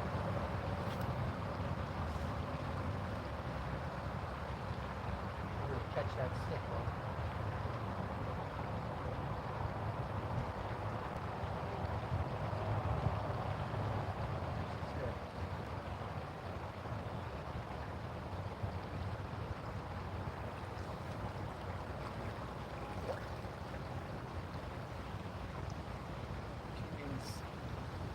Switch. Did the screen switch again? That looks all right.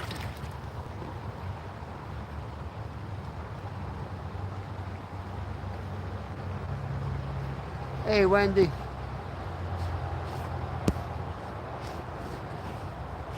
No, you're not, Steve. You're not. I know you. I know you're not like acting like you know better. You hiked around here a bit. You grew up here like I did. You got hands-on experience in this part.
Cross up on this bank and work our way around the corner and look for another hole.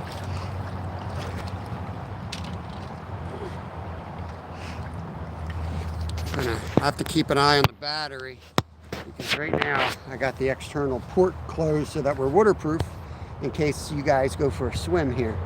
I don't ruin my whole livelihood. Because I want to buy a boat, not a new phone, you know what I mean? Let's roll. Okay, let me turn you all around. Bear with me. Crap.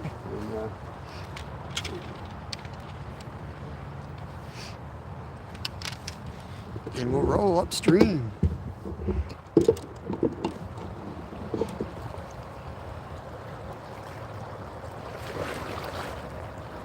12 folks in. Thank y'all. I'm holding you up high, get a better view of the creek.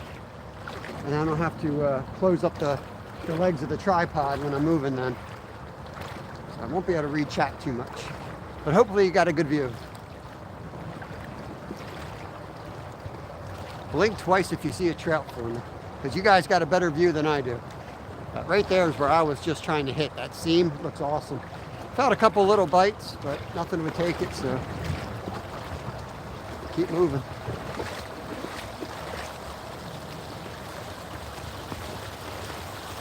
Really shallow over here though compared to the other side.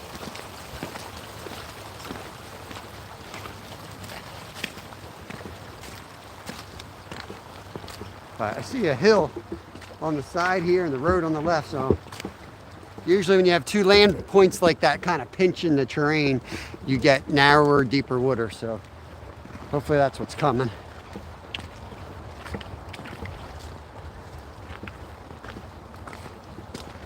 I mean, I've caught fish all throughout this creek, even in the shallows on the right days. You know, sometimes they're just spread out everywhere in the riffles, the pools.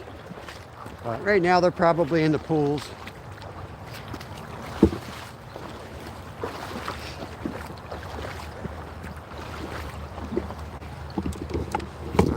Try a few casts here. Okay. Get you guys up here somewhere.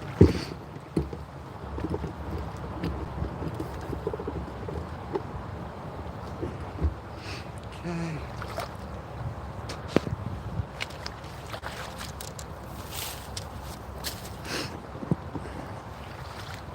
Got that tree. Looks like a nice pool right here. He ain't dry fly fishing right now.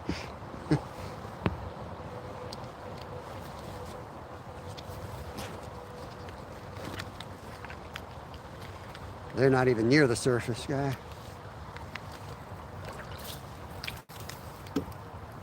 I'm hooking up the external battery since I got y'all in place. So nobody shake, nobody dance.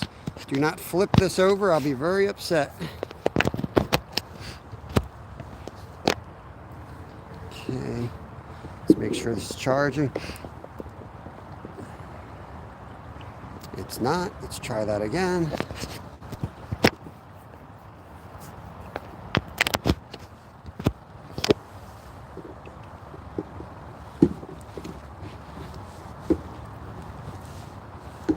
There we go, 66%. Yeah, it's beautiful.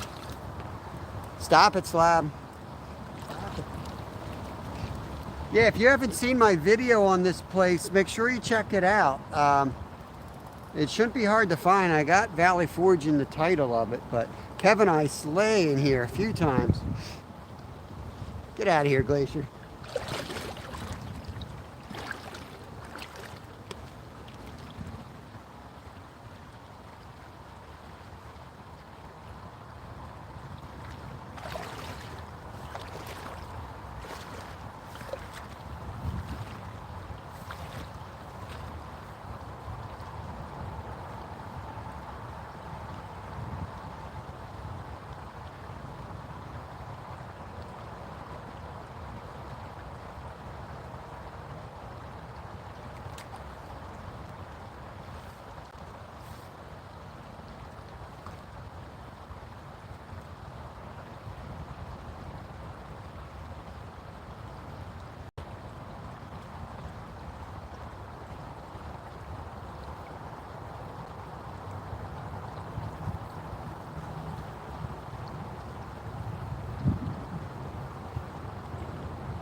Little Vizsla walks by.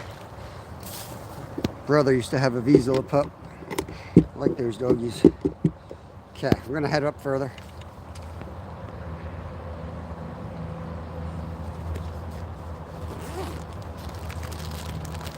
Let me throw some chum. Let me throw a bunch of flies out here. Can you imagine just chumming with flies?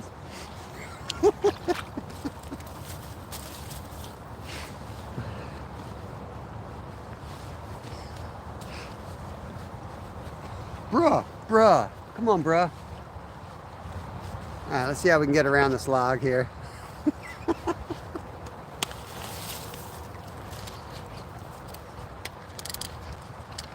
Yeah, you guys want to know a secret to fly fishing?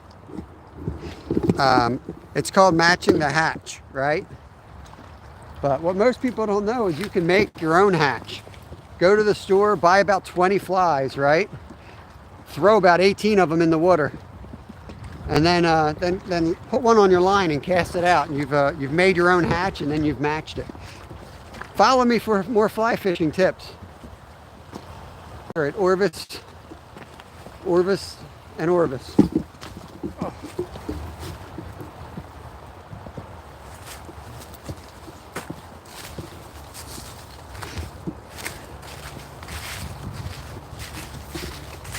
I'm glad I brought the short fly rod and not the long one.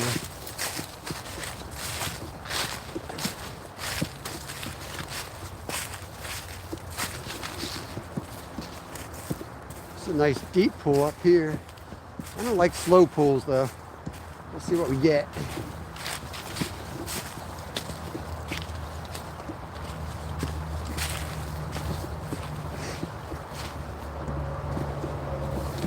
I like that log jam though. Oh yeah, I fished this section. I came down on this section. I know where we are. My buddy Nick Stumpo knows this section real well.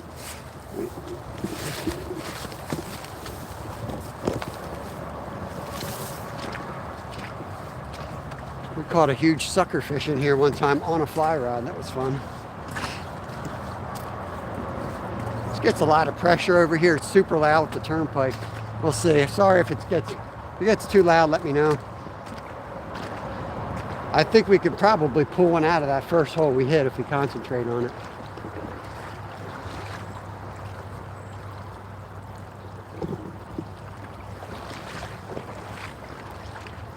It's too low. Maybe right on this turn. Should be a nice cut bank. See where this water's flowing? Above this log jam. You know, folks watching who might not do fly fishing or any type of trout fishing, you can see the bubbles, right? That's basically where the food's going to come down this water. And then where that current hits the land, it's going to usually be a cut bank. It's going to dig out, and that's where fish like to hide, like trout. They like to hide in that cover, that shade. So that's where the trout are supposed to be. If they've read the book that I read, the trout should be in there. I don't always read the book though. So we'll see. We'll see what we get. I'm gonna get up on this bank. Well, so I don't want to go up on that bank. I'll scare them all out. But with the sun, you probably can't even see the water.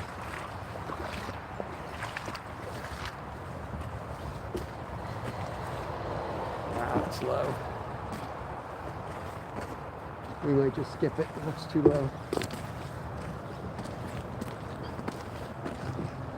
Do a quick cast in that hole. I gotta reorganize my line anyway. Get you squared away here. Okay.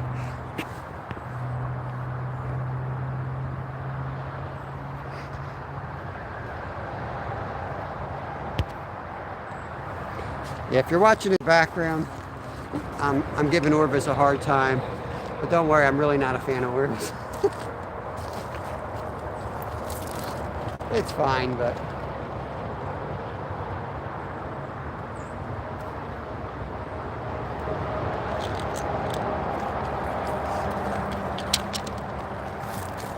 what you really need is a good Walmart South Bend rod here.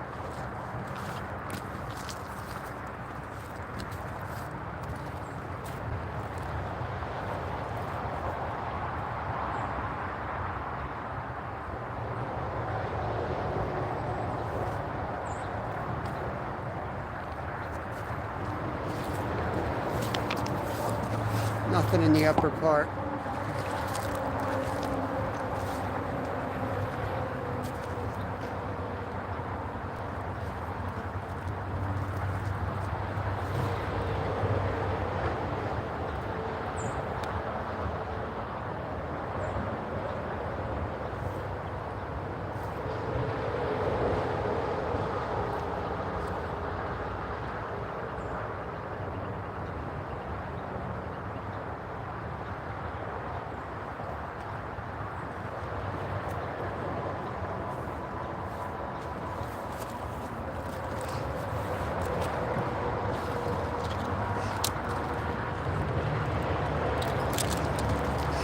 it moving.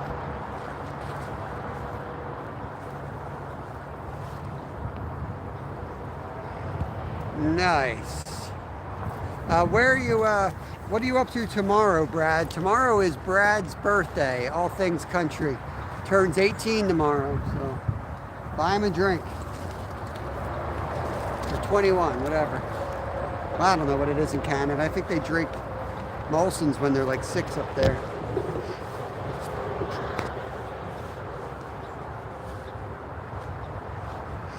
Let me know if you want me to fish somewhere tomorrow. I have an interview, but I got most of the day, and I don't need to do it live. I think you're going to go live. I can shoot a quick video for you somewhere. Take the mini rod out.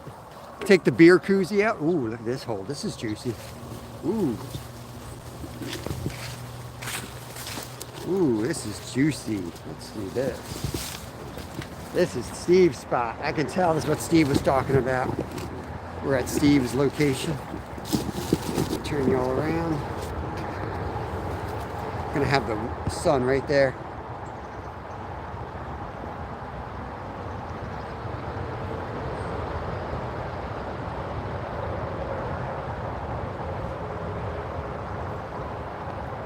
Oh, it's gonna be 25. My bad.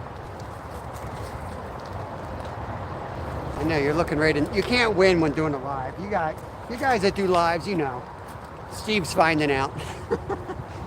You can never win. You got noise, you got sunlight, you got wind. It's always something negative. And when you got everything perfect, I guarantee you ain't got no fish.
Keep on moving.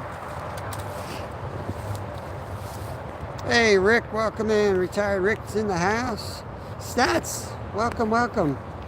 Good to see y'all here. We're hanging out celebrating Myra's birthday in the historic Valley Forge Park.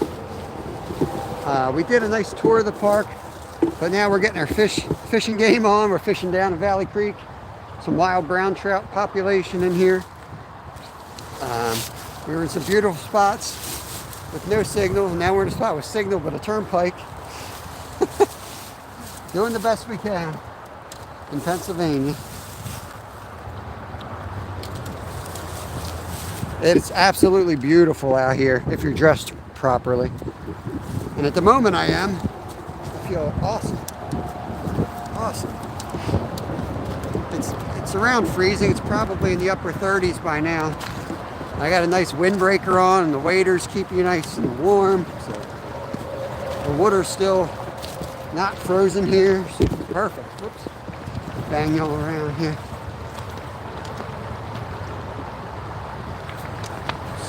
Across. I think this is going to be holding anything here, but I could be holding trout in here. I like to chat, but redhead neoprene waders, thank you. Thank you, Rod. Make my way across here with my glasses on, so it'll be hard to see chat. $2 from Rod Wilson. Thank you, bro.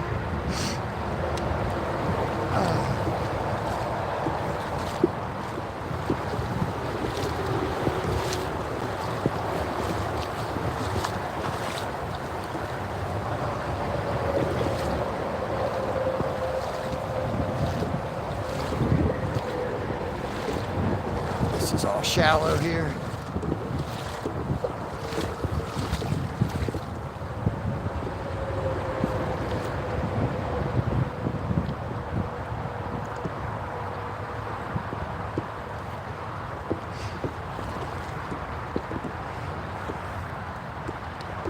Could be something holding. Let me take a cast here. I'm gonna try something. Well, no, that won't work.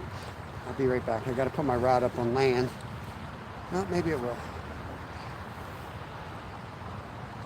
Try to use my tripod as a rod holder. Oh man, that looks good. I should bend down and take a picture of that. So Orvis. Whew. So Orvis with my rod just hovering above. I mean, that's what you usually do when you're out fly fishing. It's kind of like mountain biking. People go mountain biking, they stop every 100 yards and take their picture of their tree leaning against something.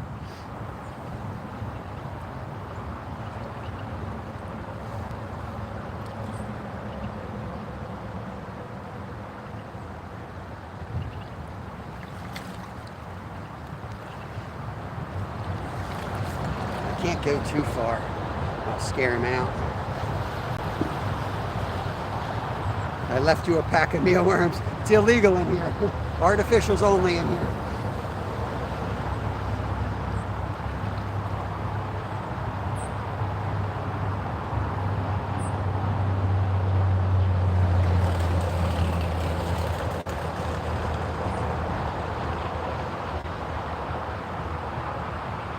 I could catch them all day in that first hole with worms.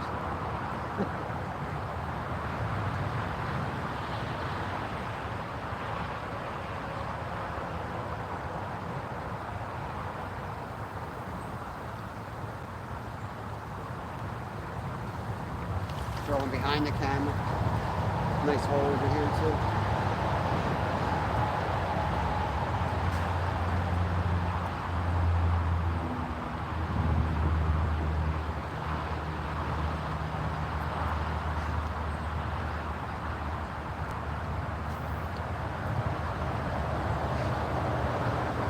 Hey Julie, welcome in.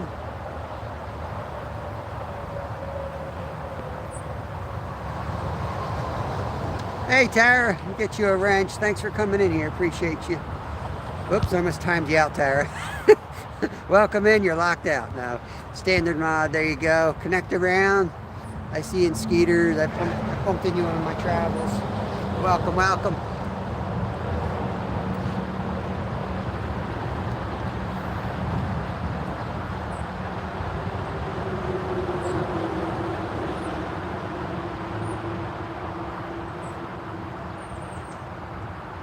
I'm looking for a deep hole where I can really pick at it slowly.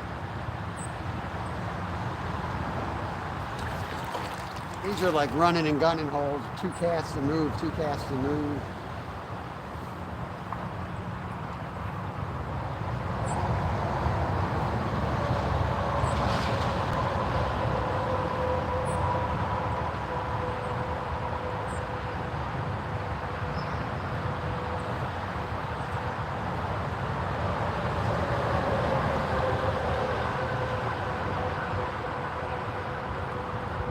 See if I can pull anything out of the roots here.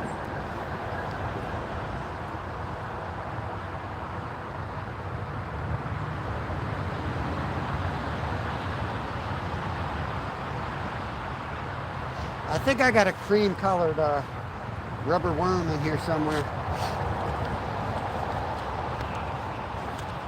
That might work. I can see a couple little guys in there.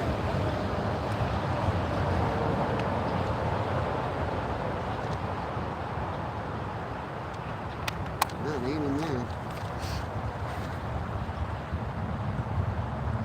Oh, welcome in, Slab. Good to see you in here. Brand new to the channel. Welcome, welcome.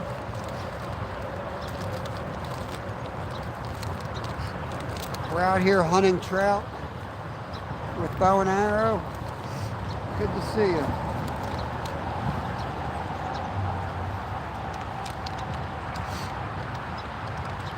I don't want to put a pink worm on. It's a little obnoxious. I know I got a cream worm somewhere.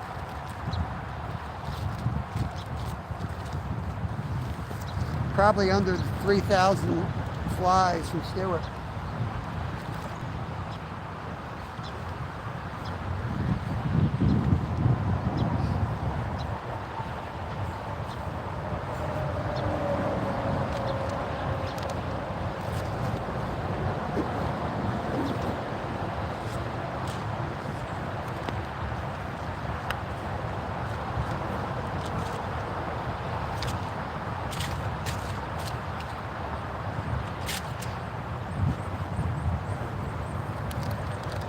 Guess not.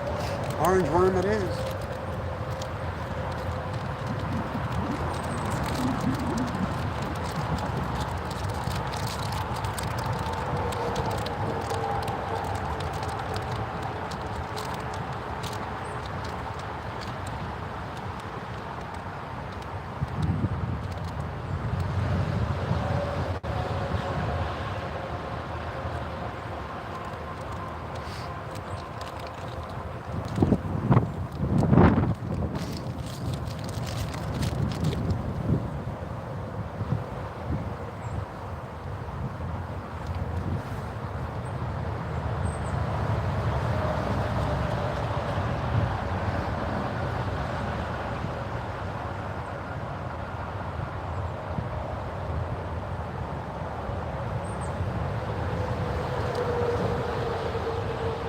That's what we're throwing.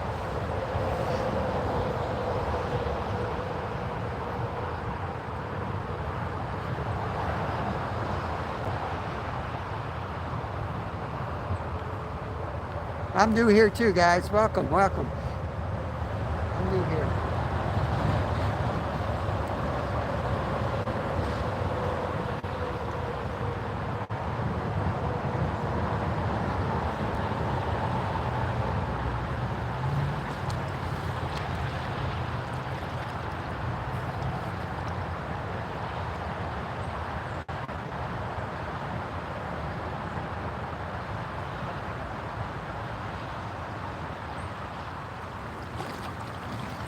I like this worm, but let's move spots.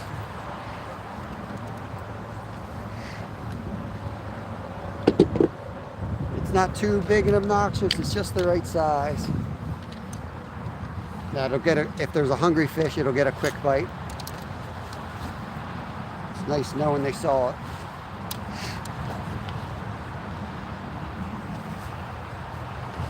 I'm not going to sit here with a delicate presentation and take 60 casts today. Unless I see a really good spot, then we'll downsize, and I even throw some hair nymphs and get all nerdy. Let me switch the camera. Okay. Get my glove on and then we're going to move. Might get out of the water here. We'll go up a little bit further. This clear water, you really run the risk of scaring them away if you go up the middle. But it looks wide, and I know the sides are covered with prickers here. We'll keep heading up. I like cut banks on the, deep cut banks kind of my, is my butter. Especially when you got to carry a camera with you. If you're just out here fishing with the camera strapped to you, that's different. You can cast all these little eddies out in the middle. They all could hold a trout or two.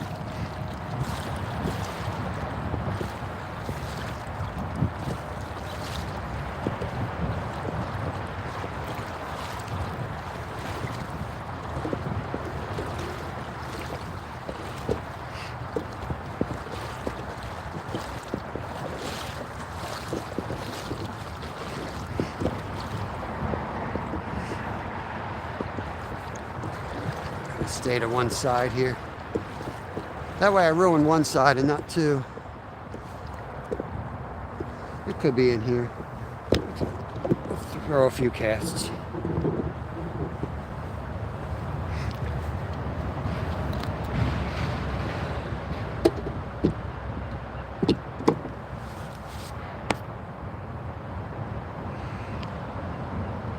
Nah, Nolan, I spent the first hour with no signal, walking, not even fishing, went all the way up to the White Bridge, no signal, so I came over to this side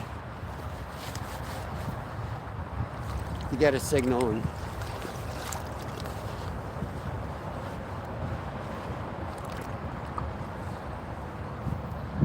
we'll find them.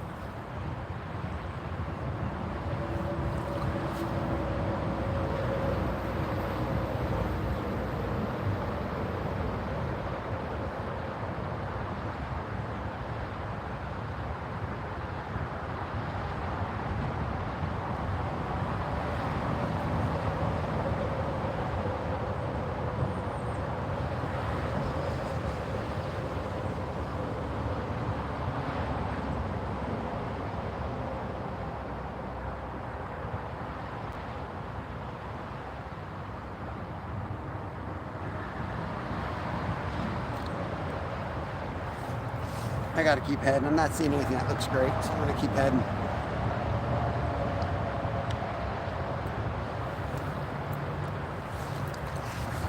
There should be a better spot. Once it tightens down a little bit, there should be a nice deep hole somewhere in here.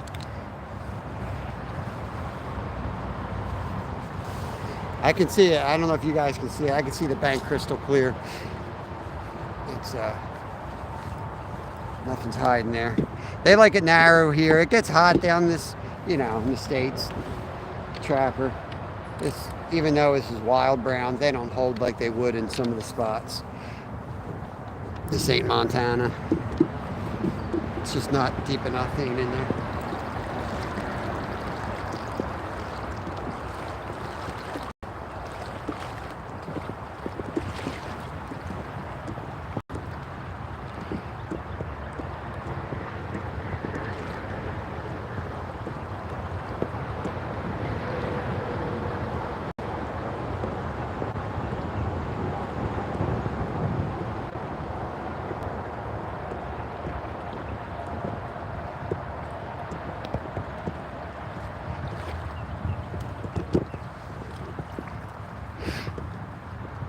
I want to get up somewhere up here so I can get higher ground to get a better view before I go wandering through the best spots,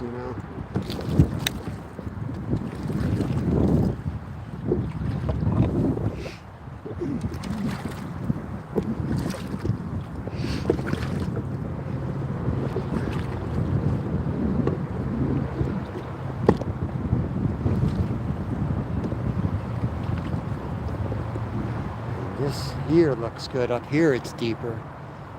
But I don't have anywhere to set the phone up. It's all, I'm right up against the prickers here. I don't have anywhere to set up.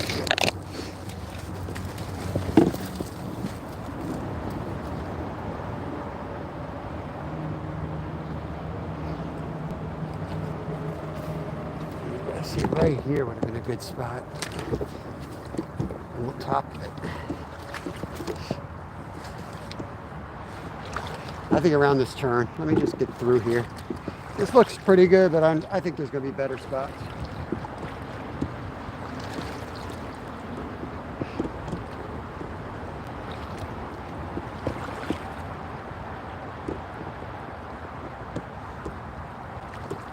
See, now this looks good. There's more current up here. This is starting to look better.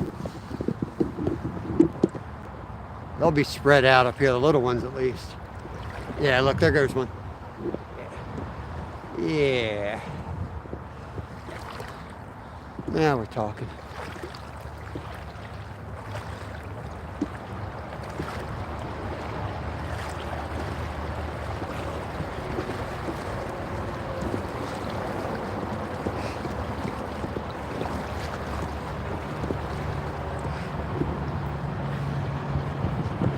Whew.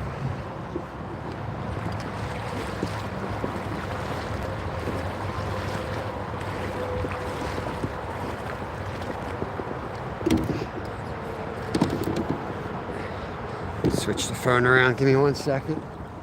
I'm going to work this water up. I'm going to work this water right up to where that current is. Doesn't look awesome, but it's definitely better than what I've seen so far. So they're definitely spread out in here, but it's just hard to fish spread out with the carrying stuff. You got to put it down and cast.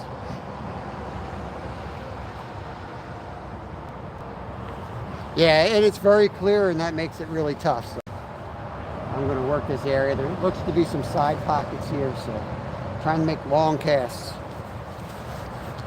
See how it goes.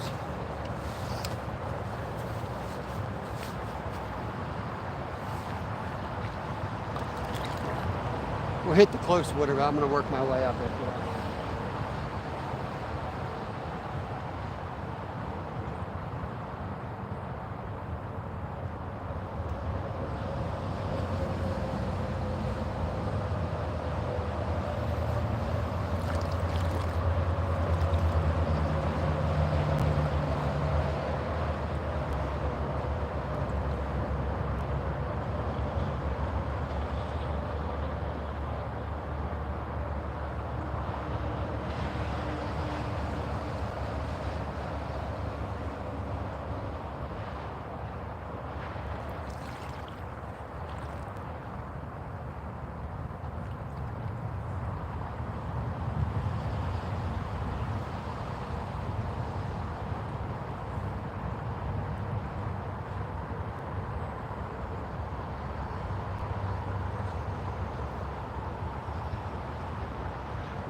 Gonna keep heading up, guys. Switch the camera around.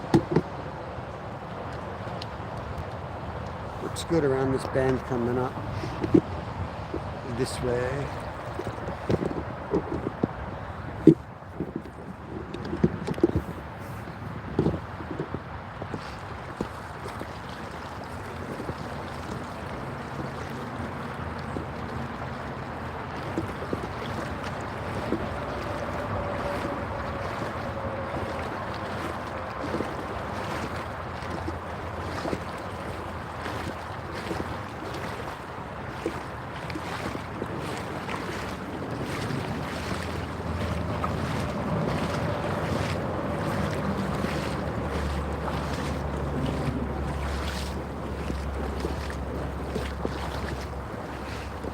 So this looks good here. I'm going to get you guys set up somewhere in these rapids, and I'm going to fish the lower part. I think it's going to get better, but I don't want to walk into it and blow out the spot, so I'm going to work my way up. It looks like the whole stretch will be really good.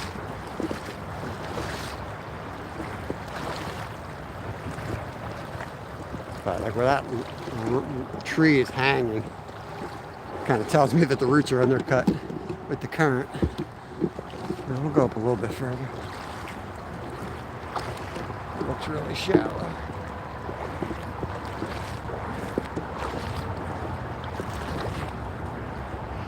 Let me put my glasses on so I don't go too far and blow out the spot. Glasses help you see through this water. Hopefully my chat's not frozen here.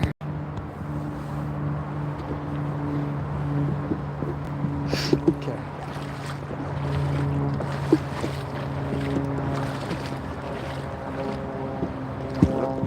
Up. Back it up slowly. There they are.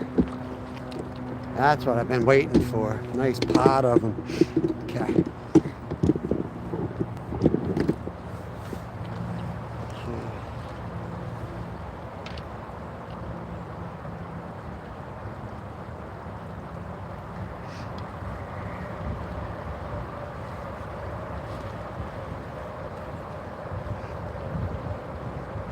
Tangled up, of course I'm tangled up when I want to make a quick cast.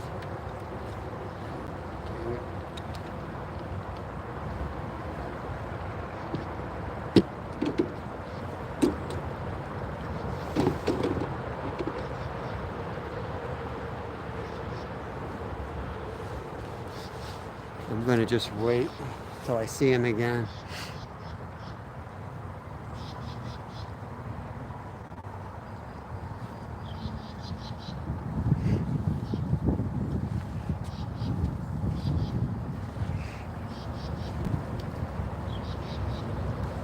I'm going to be casting from behind the camera here in this case because he's right in this little hole in front of us.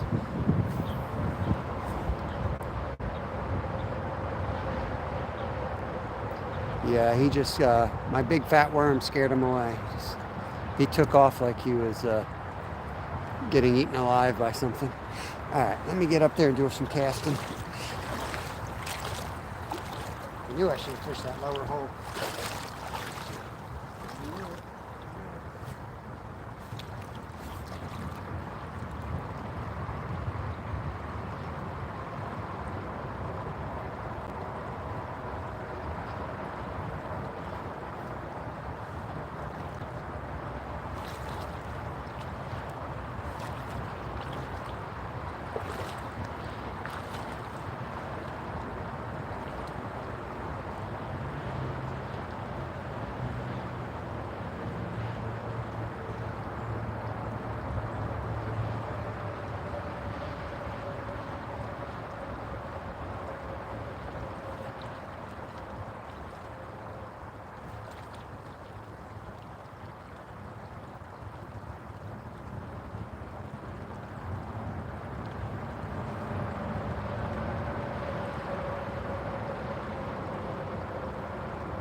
tough. It's just, you know, 2 feet of water. They see you coming. They see you coming. You know, you're dealing with some sketchy fish when you cast, and they swim away from the cast. It's crystal clear. Hopefully we're going to get a deeper hole where there's something to block their vision of me here, since we got blue skies. Hey, Yogi, welcome.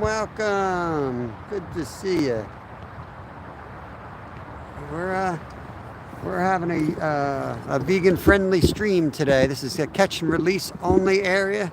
We're down at Valley Forge National Historic Park. We did a little bit of a tour. This is Myra's birthday stream. She wanted to see this place, so we gave her a tour before we started fishing.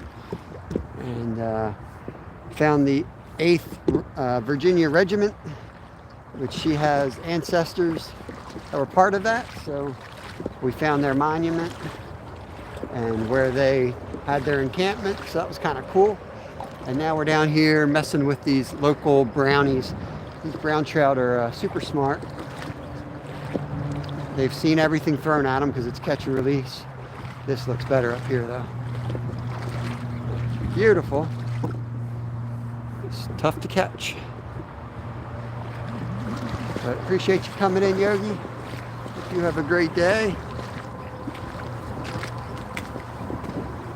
There will be no taxidermy or baking in the stream, so it's just hanging out on the creek, throwing some lures, hoping to catch one of these. Oh, gray herring's a good sign. This looks a little better, but it's still way too shallow here.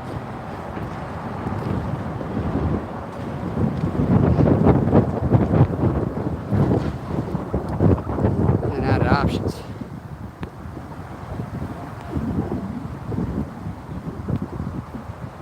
Yep. Yeah, I hope it gets better up here. This is the only option. I mean, to be honest with you, I'm more confident fishing the other spot. I know it well. I've had 30 trout days there many times. So I just know that spot like the back of my hand. But you know, there's no signal, so I appreciate Jimmy and Steve guiding me into this spot, or at least we got a signal. You only do what you can do. There's a lot of challenges when you're going live, unless you spend $165 a month on Starlink. This is the reality.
Too shallow. Yeah, we got 20-mile-an-hour winds today. So it's not as bad down where we are, but if you were to go up, we still got the 20-mile-an-hour winds. Doing the best we can.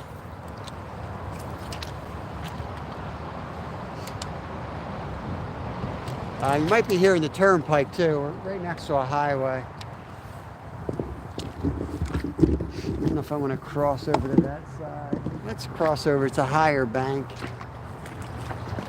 She looked like she had a good view of things, so let's get that view and let's cover some ground. I feel like I'm going to spend 2 hours walking up and I'm going to see a hole that's like where I should have just walked right to. You know what I mean? So let's just walk. We ain't going to catch anything here with the sun up the way it is.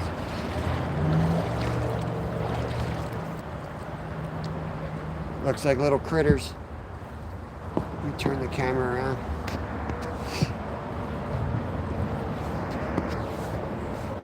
Little critters come out of here.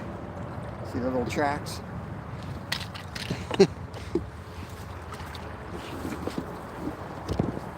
Sorry guys, bear with me here. I gotta get up. Gotta get up here somewhere. There's not too little now.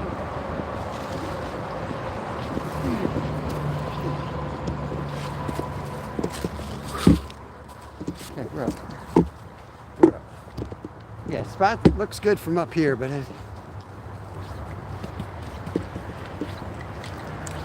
it's just so shallow. Need to find a deep, tight hole.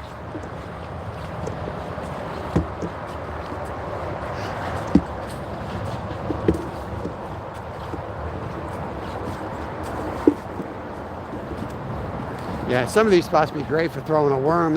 Something you could just drop into. But you can't throw the artificials in log jam like that.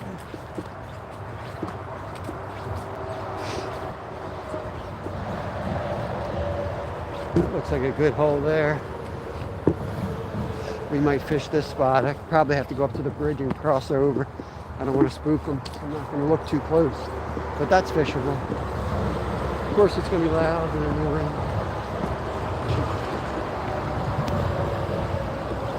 Let's get up here in the shade.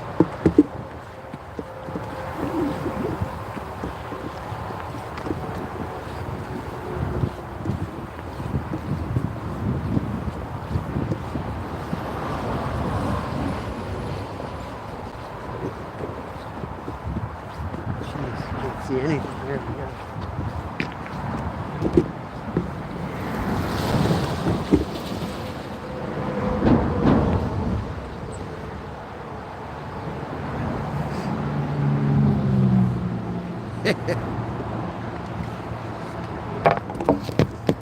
Can you guys quiet? Can you quiet down the cars? Oh Lord.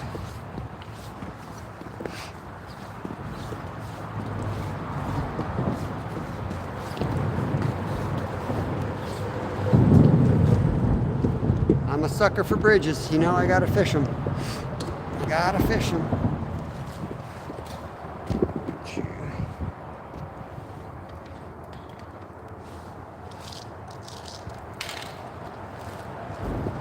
It's gotta be loud and obnoxious for there to be fish.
Down to the water. Get him over here. Might spook the whole hole out, but I'm going to take care of this fish.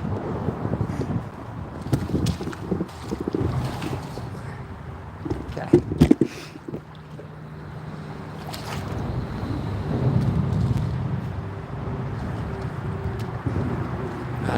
Pop the camera out of here.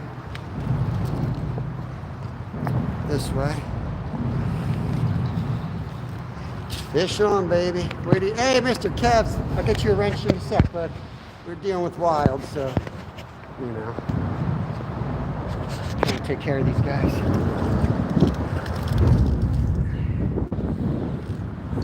Let's go this way. Wild brown right there.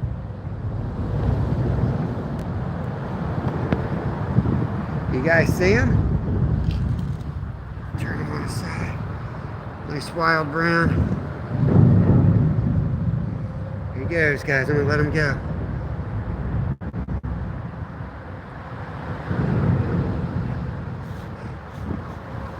He's gonna hide right in that dark area. See him sitting there. There he goes. He's gonna work back to his hole any second now. Give him a nudge. See you, buddy. Here you go. Get out of there. There he goes. That's what I'm talking about. All right, Steve, that one's for you, buddy. That's the way it goes, man. I want to fish this beautiful area, and guess what? You know where we catch them? Into the stinking, loud, annoying, ugly turnpike. That's the way it goes. You always say that, Brad, and I can never find them. All right. Yeah, man, beautiful wild brown. Sorry about the noise. I mean, it took us forever to find a dang fish, so we'll spend some time here. You can mute. You can just mute it if you want. We'll spend some time here, and then we'll move further up. Because I don't know if you guys saw the first one. I lost the first one right at the side. I was trying to net him. He was smaller than that, and he fell off. Get the charger back on. Come on. I didn't see the charger come on. Is it on? Bear with me, guys. My fingers are frozen now. But with these wilds, you want to wet your fingers. You want to wet your hands. You want to limit touching them. I barely touched that. I don't even know if I touched that fish, to be honest with you. Yeah, the charger's not on. Maybe it's dead.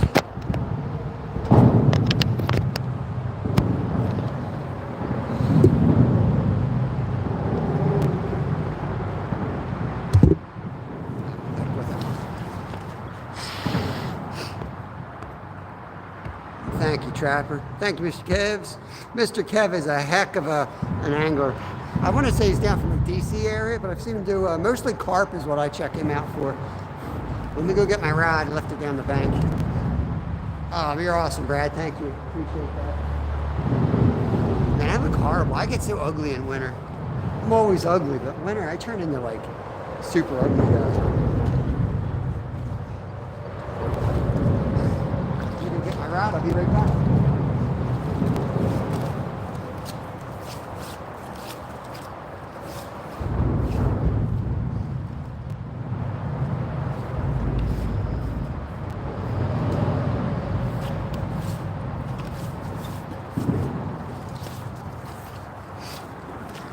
Of all the nice trout looking spots, this spot's all muddy and leafy, and that's where they are.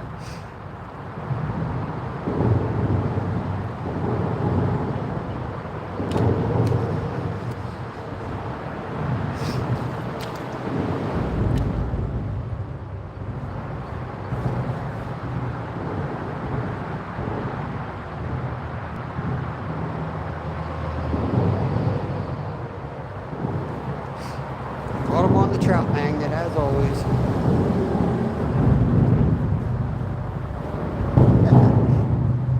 Right under the turnpike, Steve, just like you said.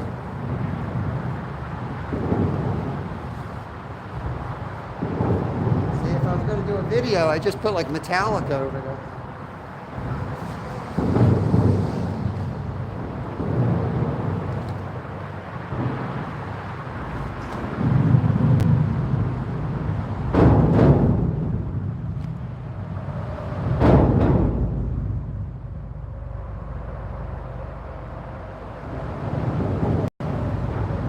There's a lot in there.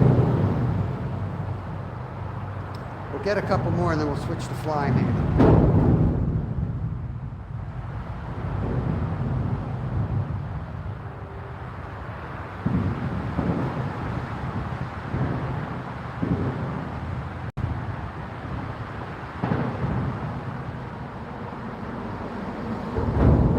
A lot of white suckers.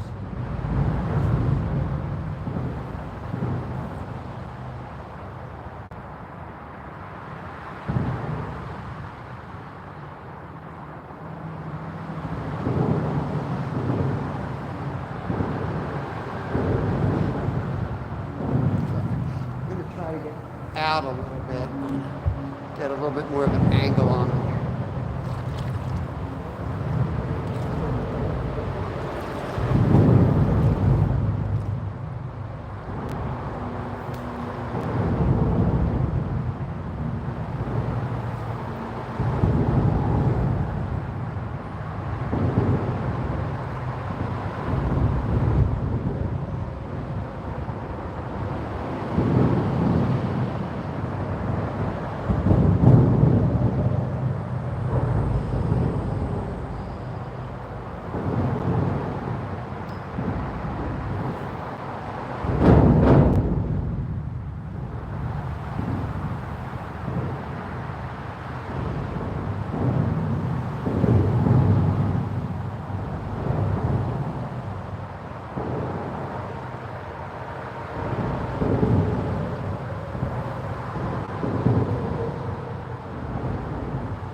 Appreciate that, Steve. Hey, Bud Files. We are in Valley Forge Park, Miss Bud Files, and I wish I could kidnap your husband today because I would shove him in the passenger seat and he could tell us all about the history. I did my best, since Mr. Bud Files wasn't here, I did my best to tell the tale and the history of, you know, the winter of 1777 and 78 and Washington overwintering his troops here. But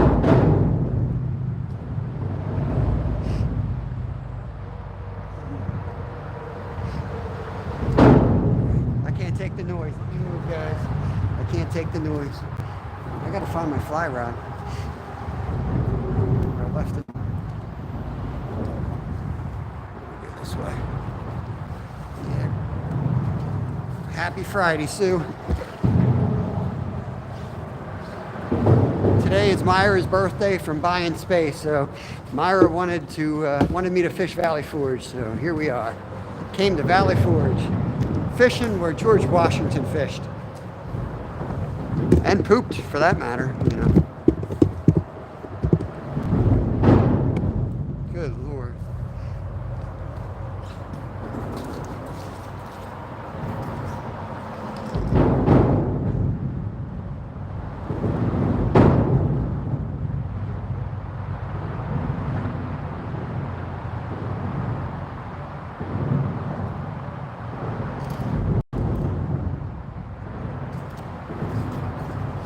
I can't fly fish in these conditions. My Orvis hurts when I fish in these under this noisy highway.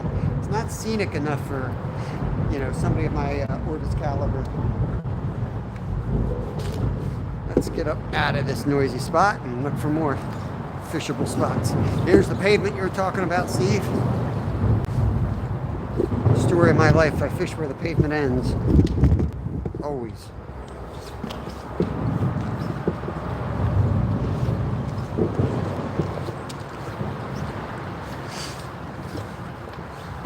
I'm guessing this is what goes all the way out to like big, I forget what it's called. A bunch of little brownies in there spread out.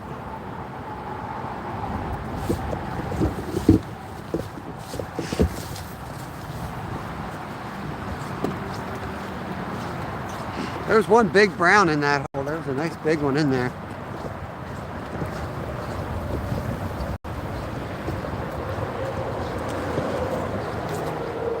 Walk up a bit. I'm sure we're going to see a trail that goes in that has a nice hole. So you're never the only people fishing these spots, you know. So there's going to be a beaten trail. You know what? Let's get further away from the highway.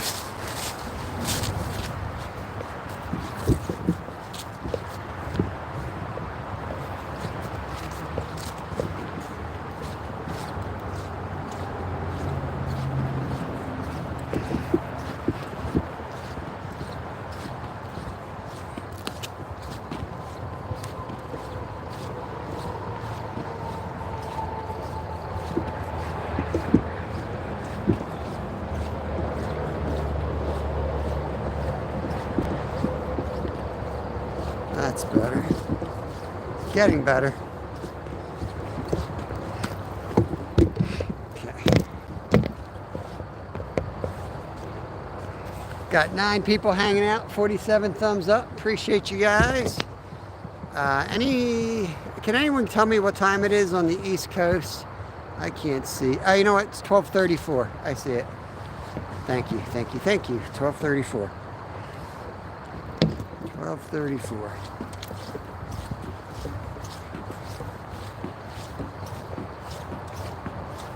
I'll probably have another half an hour or so before I got to start walking out of here.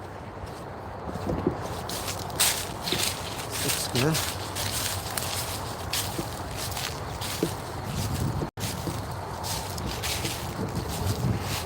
Yeah, I see shadows. Guaranteed their shadows are fishies. You see, I'm on a high bank. It's going to be really hard to fish this spot. Oh yeah, I see them.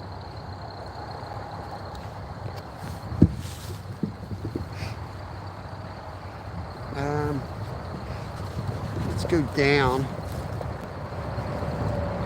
and fish up on this spot, so we don't scare them away.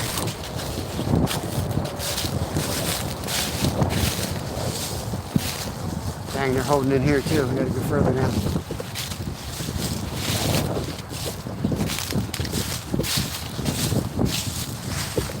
It's so funny that they're holding in the shallows up here, because I didn't see any holding in the shallows further down.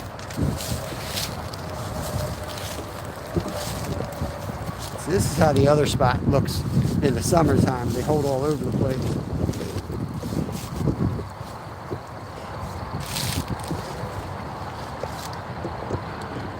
Okay.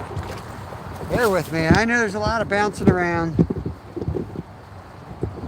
Hopefully this view's all right.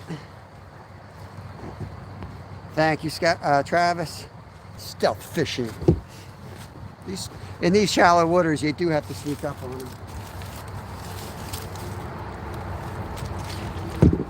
And if we weren't live, I probably would be out here crawling on my hands and knees. You know, I've done it. That's sometimes what it does take. Let me spin you around this way. Just so when I'm fishing up there, I know you guys are still live and not spinning around.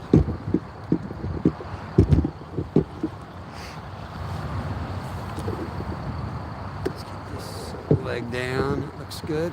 Now you guys are looking at that tree. Yeah, let's do it. Let's do it.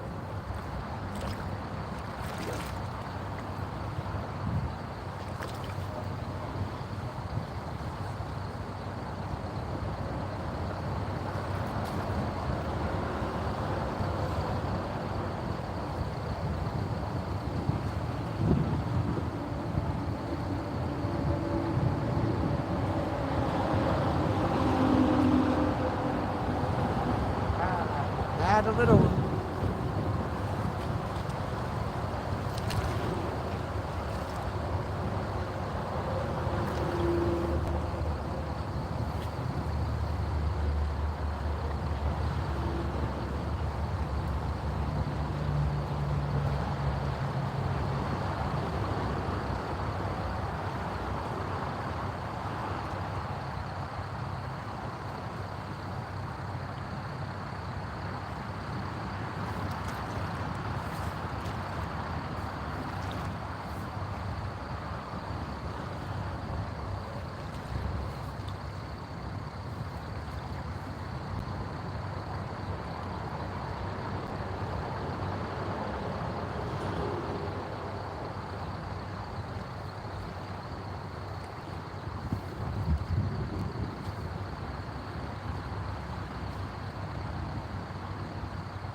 He popped off right at the side, and I got him. Wait till you see how pretty this guy is. If he doesn't fall through my net. You guys ready?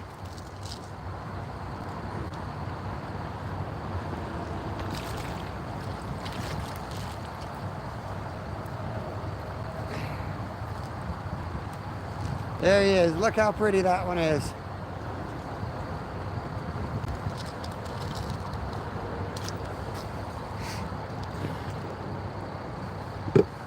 Get you guys tilted up so you can see the release here.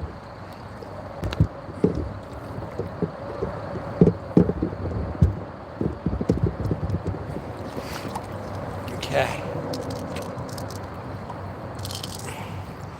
Ah, that's a nice one for this creek trapper. That's, you know, that last one was actually huge. Okay, buddy, come on out. Out of here. There he goes. Yeah, I mean, that's what these guys around here fish for. They get all giddy for those little ones.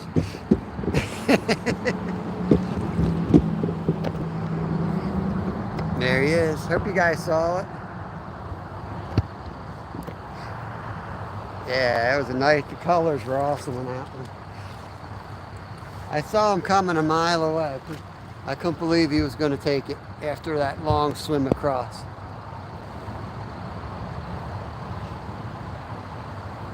Yeah, he still got his little markings, but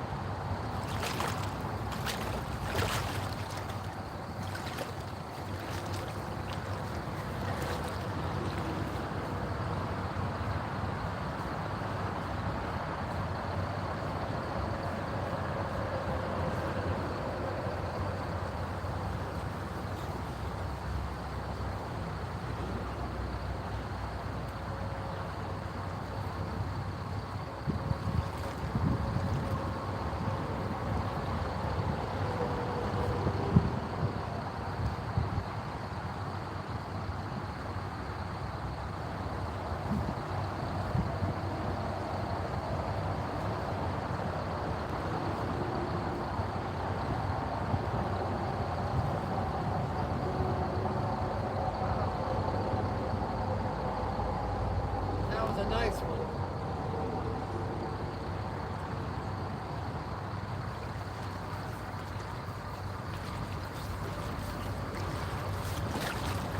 I lost a big one there.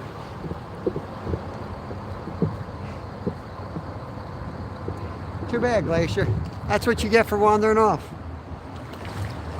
Don't show them. Nobody show them.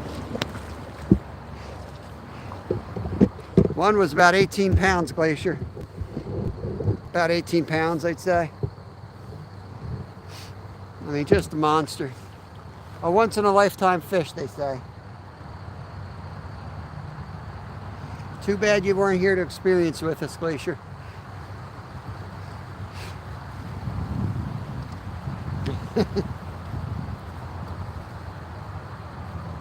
There's nowhere else I'd rather be, Steve. You know how it is, man.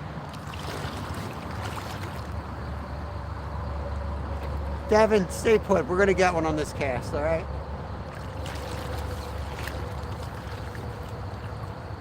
Not that cat. That's a bad cat.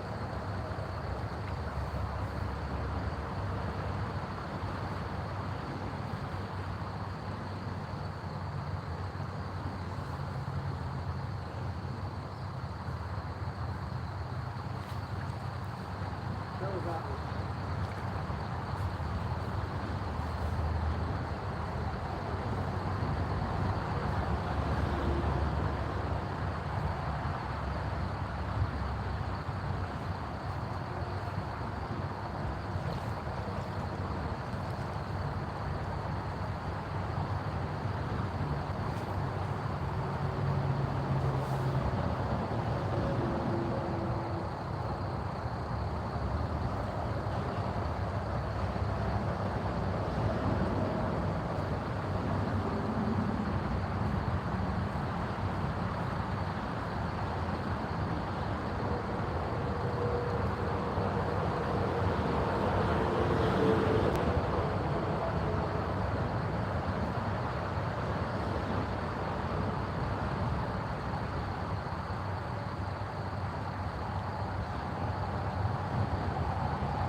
There's a doe there drinking out of the creek, guys.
Got some nicer ones coming out from the roots now. Let me get you guys up here with me.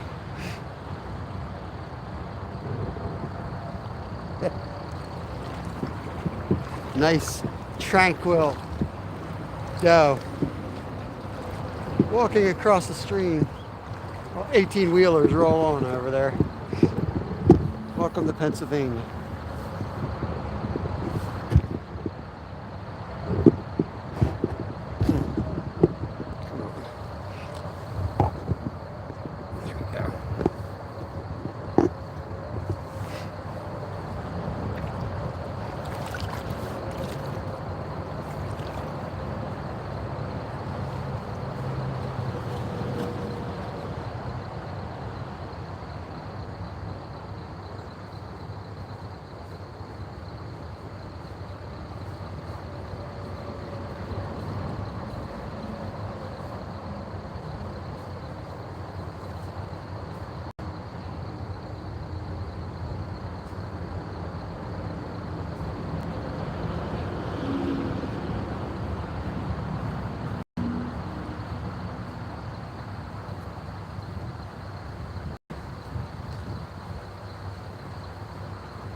Alright, let's move. Give me 1 second. I'm going to go over there and grab my rod and go. Well, you know what? Let's just go back up there and get up on the bank. And we'll walk our way up a little bit more, see if we can find some more trout. Yeah, zero traffic noise. Just float planes constantly going overhead. Sound like you're at war.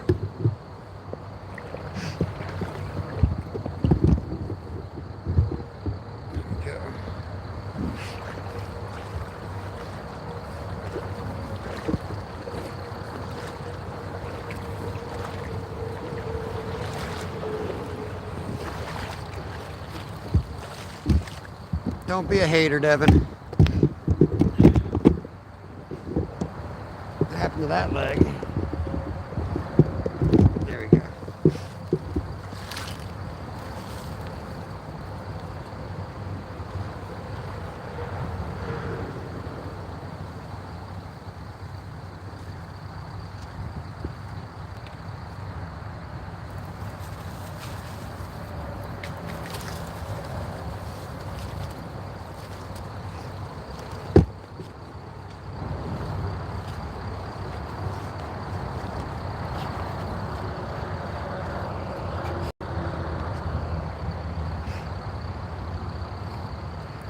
I like the stock trout. I prefer to fish.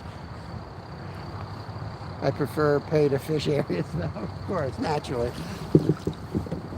Naturally, I take you guys out for wild browns and you tell me you want to catch hatchery fish. You guys are the biggest bunch of haters, you know?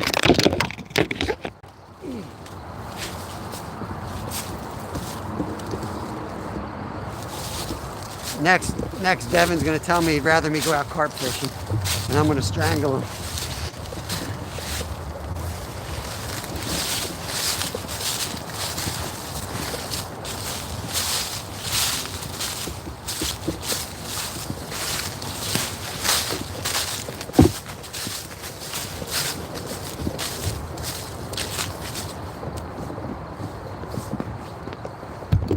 Let me take my glasses up so I can see what nonsense he's spewing here.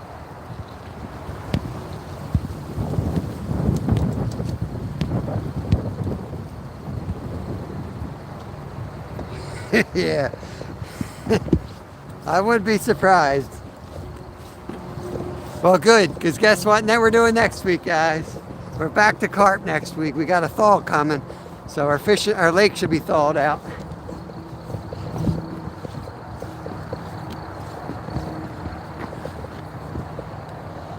Let's see if we just take a cast from the side. I'll probably blow it out by trying to do this, but I can't spend all day hitting each little hole. We're gonna wait till we get to something that's real juicy and then we'll do it. I'm gonna step over on that bank, take a few casts, see if we can get one. That stock program went downhill after the first few years.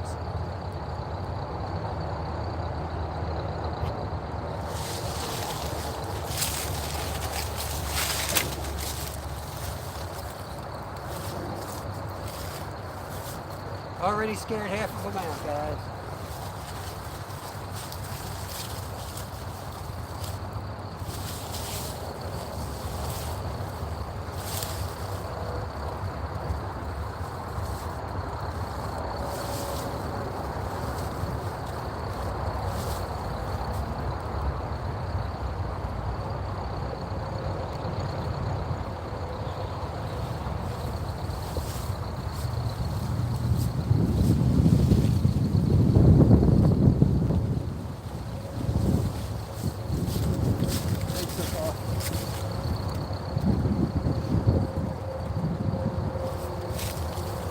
They were going to be in a hurry, man. One cast, there's guys were bolted. There was only like 3 or 4.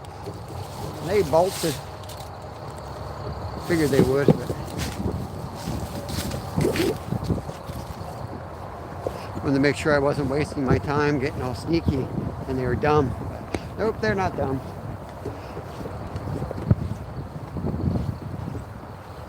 This bank up here, that looks good. Should be a trail down there somewhere.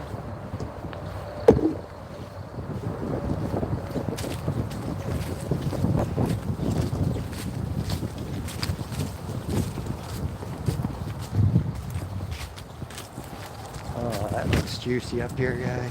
That looks juicy. Nice trail here from the apartments.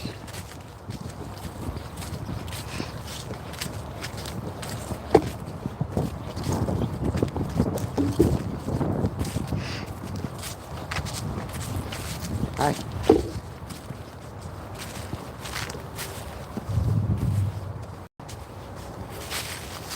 Yeah, I don't want to step up here. That looks way too good.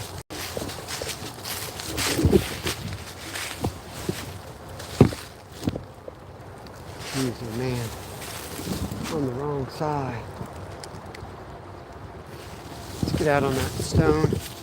We'll have to float a couple down. It's not the angle I like to approach on, but spent a lot of time getting up here. So.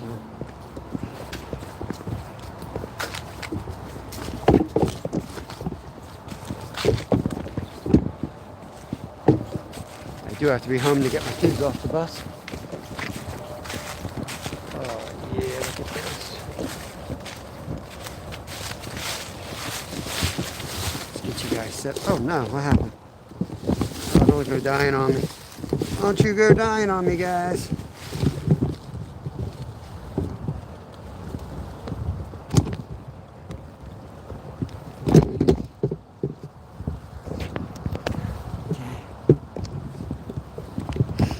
Oh, you gotta be kidding me. My phone's dying. What the heck is going on with this charger? Bear with me. Shoot. Let's go.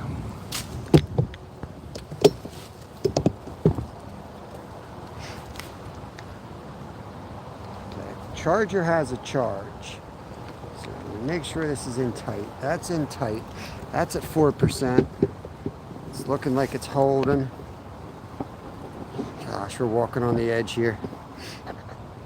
We are on the edge. Battery's dying.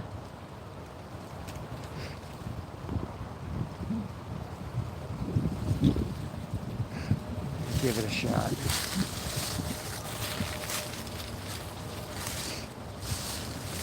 Get in here before we lose the live. My battery's running low.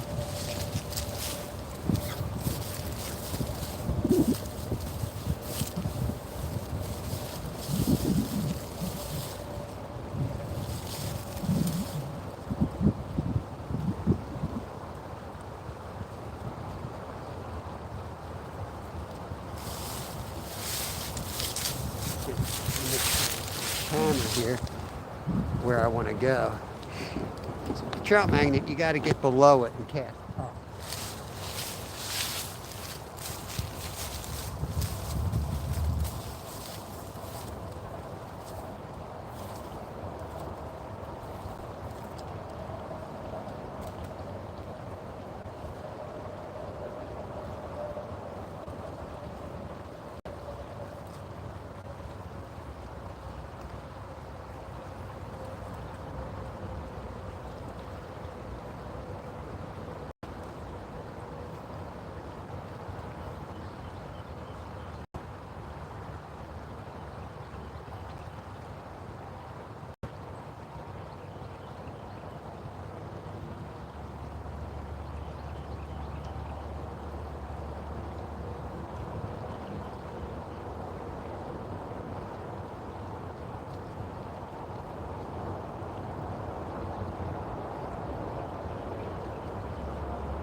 see a nice one in here. See a nice trout in here. I'm going to put a split shot on here. It's a nice deep hole right in the middle of the run, so I got to get it down quick. So I got these elitist Orvis weights that I can throw on it. They're great. They're so small you can't even see them. I love it.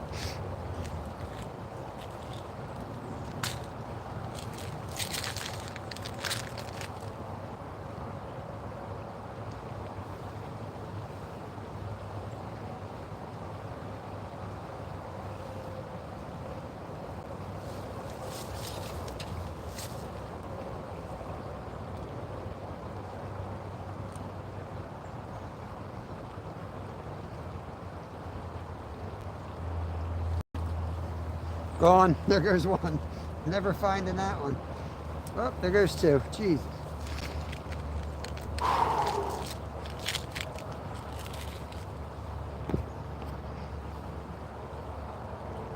£5 trout. It's crazy.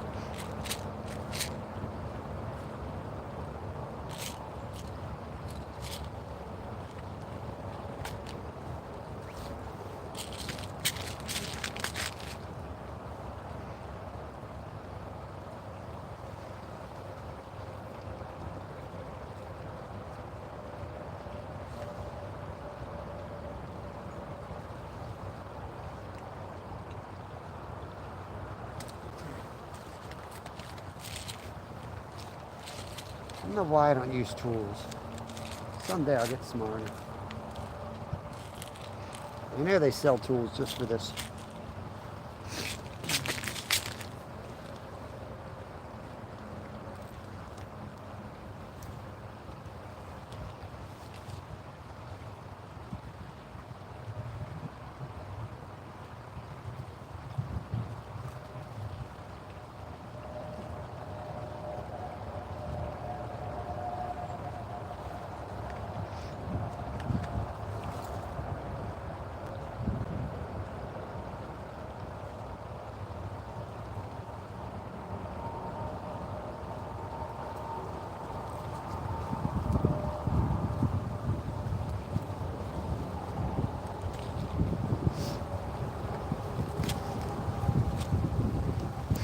All right, here we go. Let's try.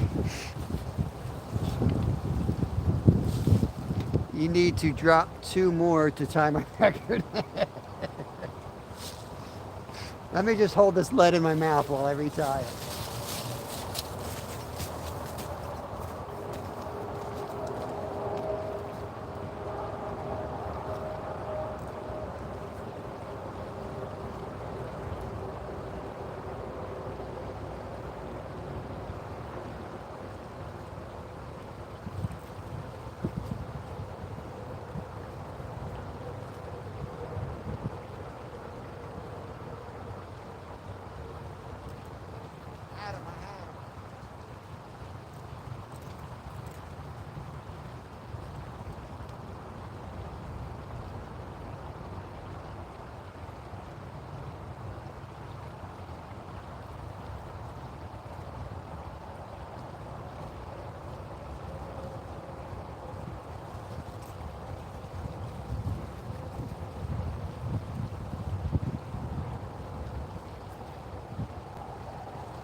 Well, broke that one off. Let's go to the fly rod. Let's move upstream first. See what we got up there before we start heading to the car. Wrap this thing up. Come on. Tangle them. Tree.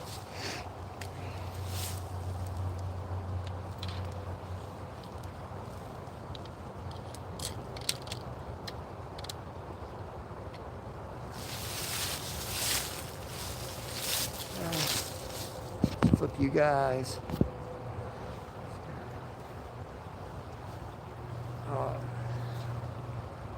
109. I don't even know how far I am from the car. I kind of lost track. I don't remember if we fished a lot coming out here or we made a straight shot. Whoop, there goes my charger. Hang on. Hopefully we're still charging because I'm at like 4%. Yeah.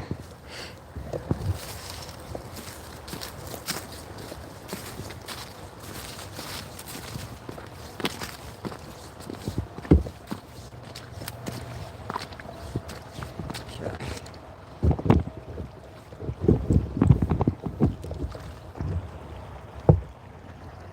20-minute walk back to the car. Sounds good. Let's see where we're at here. Oh, gotta get a better angle. The sun's brutal. Thank you for that, Steve. Okay.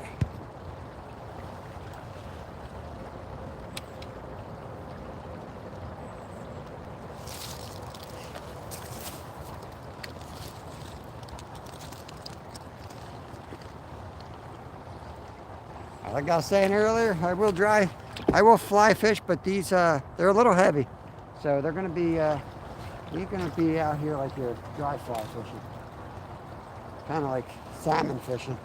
To be honest with you, a little heavy.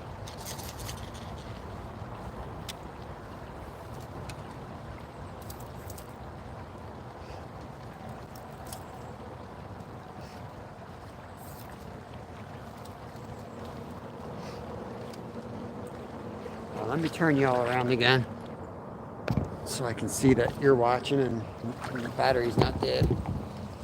We gotta redo everything now. Get that out of the way. You gotta come up more. Skeeter, what's cracking, buddy? What is cracking? Morning, morning.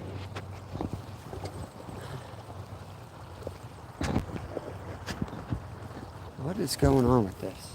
Hold on, let me turn you all around a couple times here.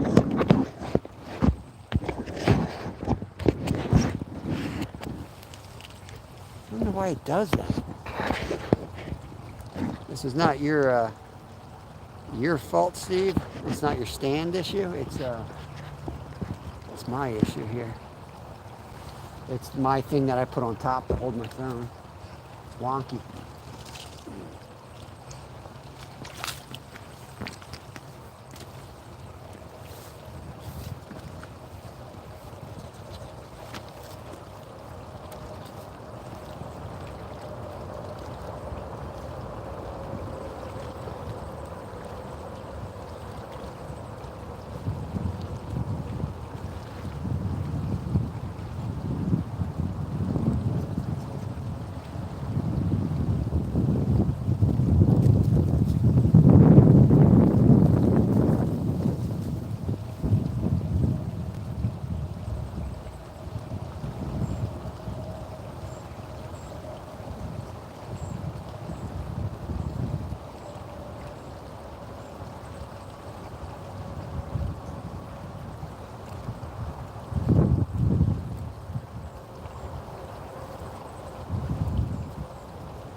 let's head up. Let's head back.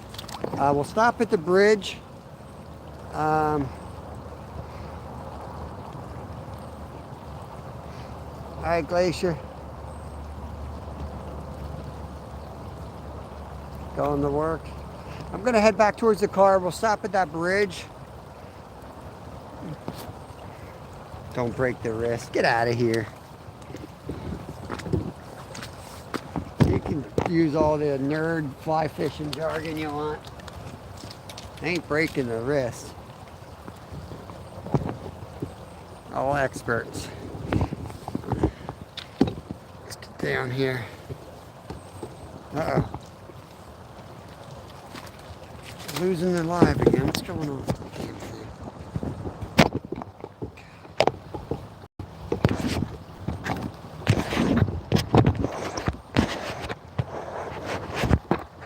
I don't know if you guys are still there.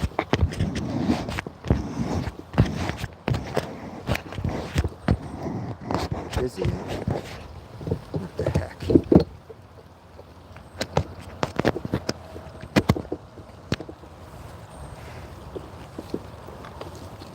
Plugged in.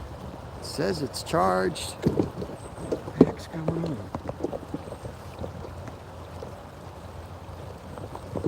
Just start over, take the plug out. Okay. Got power on the external battery. That's got a good connection in there.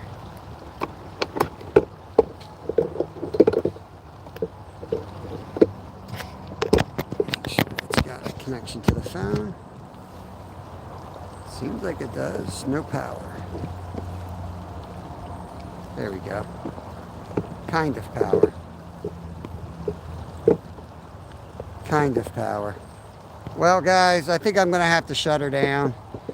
I've got like no power kicking here. It's dying. I don't know if you guys can even see me. Man. I'm going to have to shut it down. Let me try to get it going here. I just want to be able to say goodbye at least. I can see something, so I think you guys can still see. So I'm going to shut this thing down. We're going to end the stream. And I'll do a community post when I get back to the car. I am going to take a few casts at that bridge, see if I can catch anything on the way out on the fly rod. So I appreciate y'all coming in. Did the best I could out here. I mean, I don't know this side as well. They're definitely in here and they're definitely spread out. It's just a lot shallower up here. So it's a little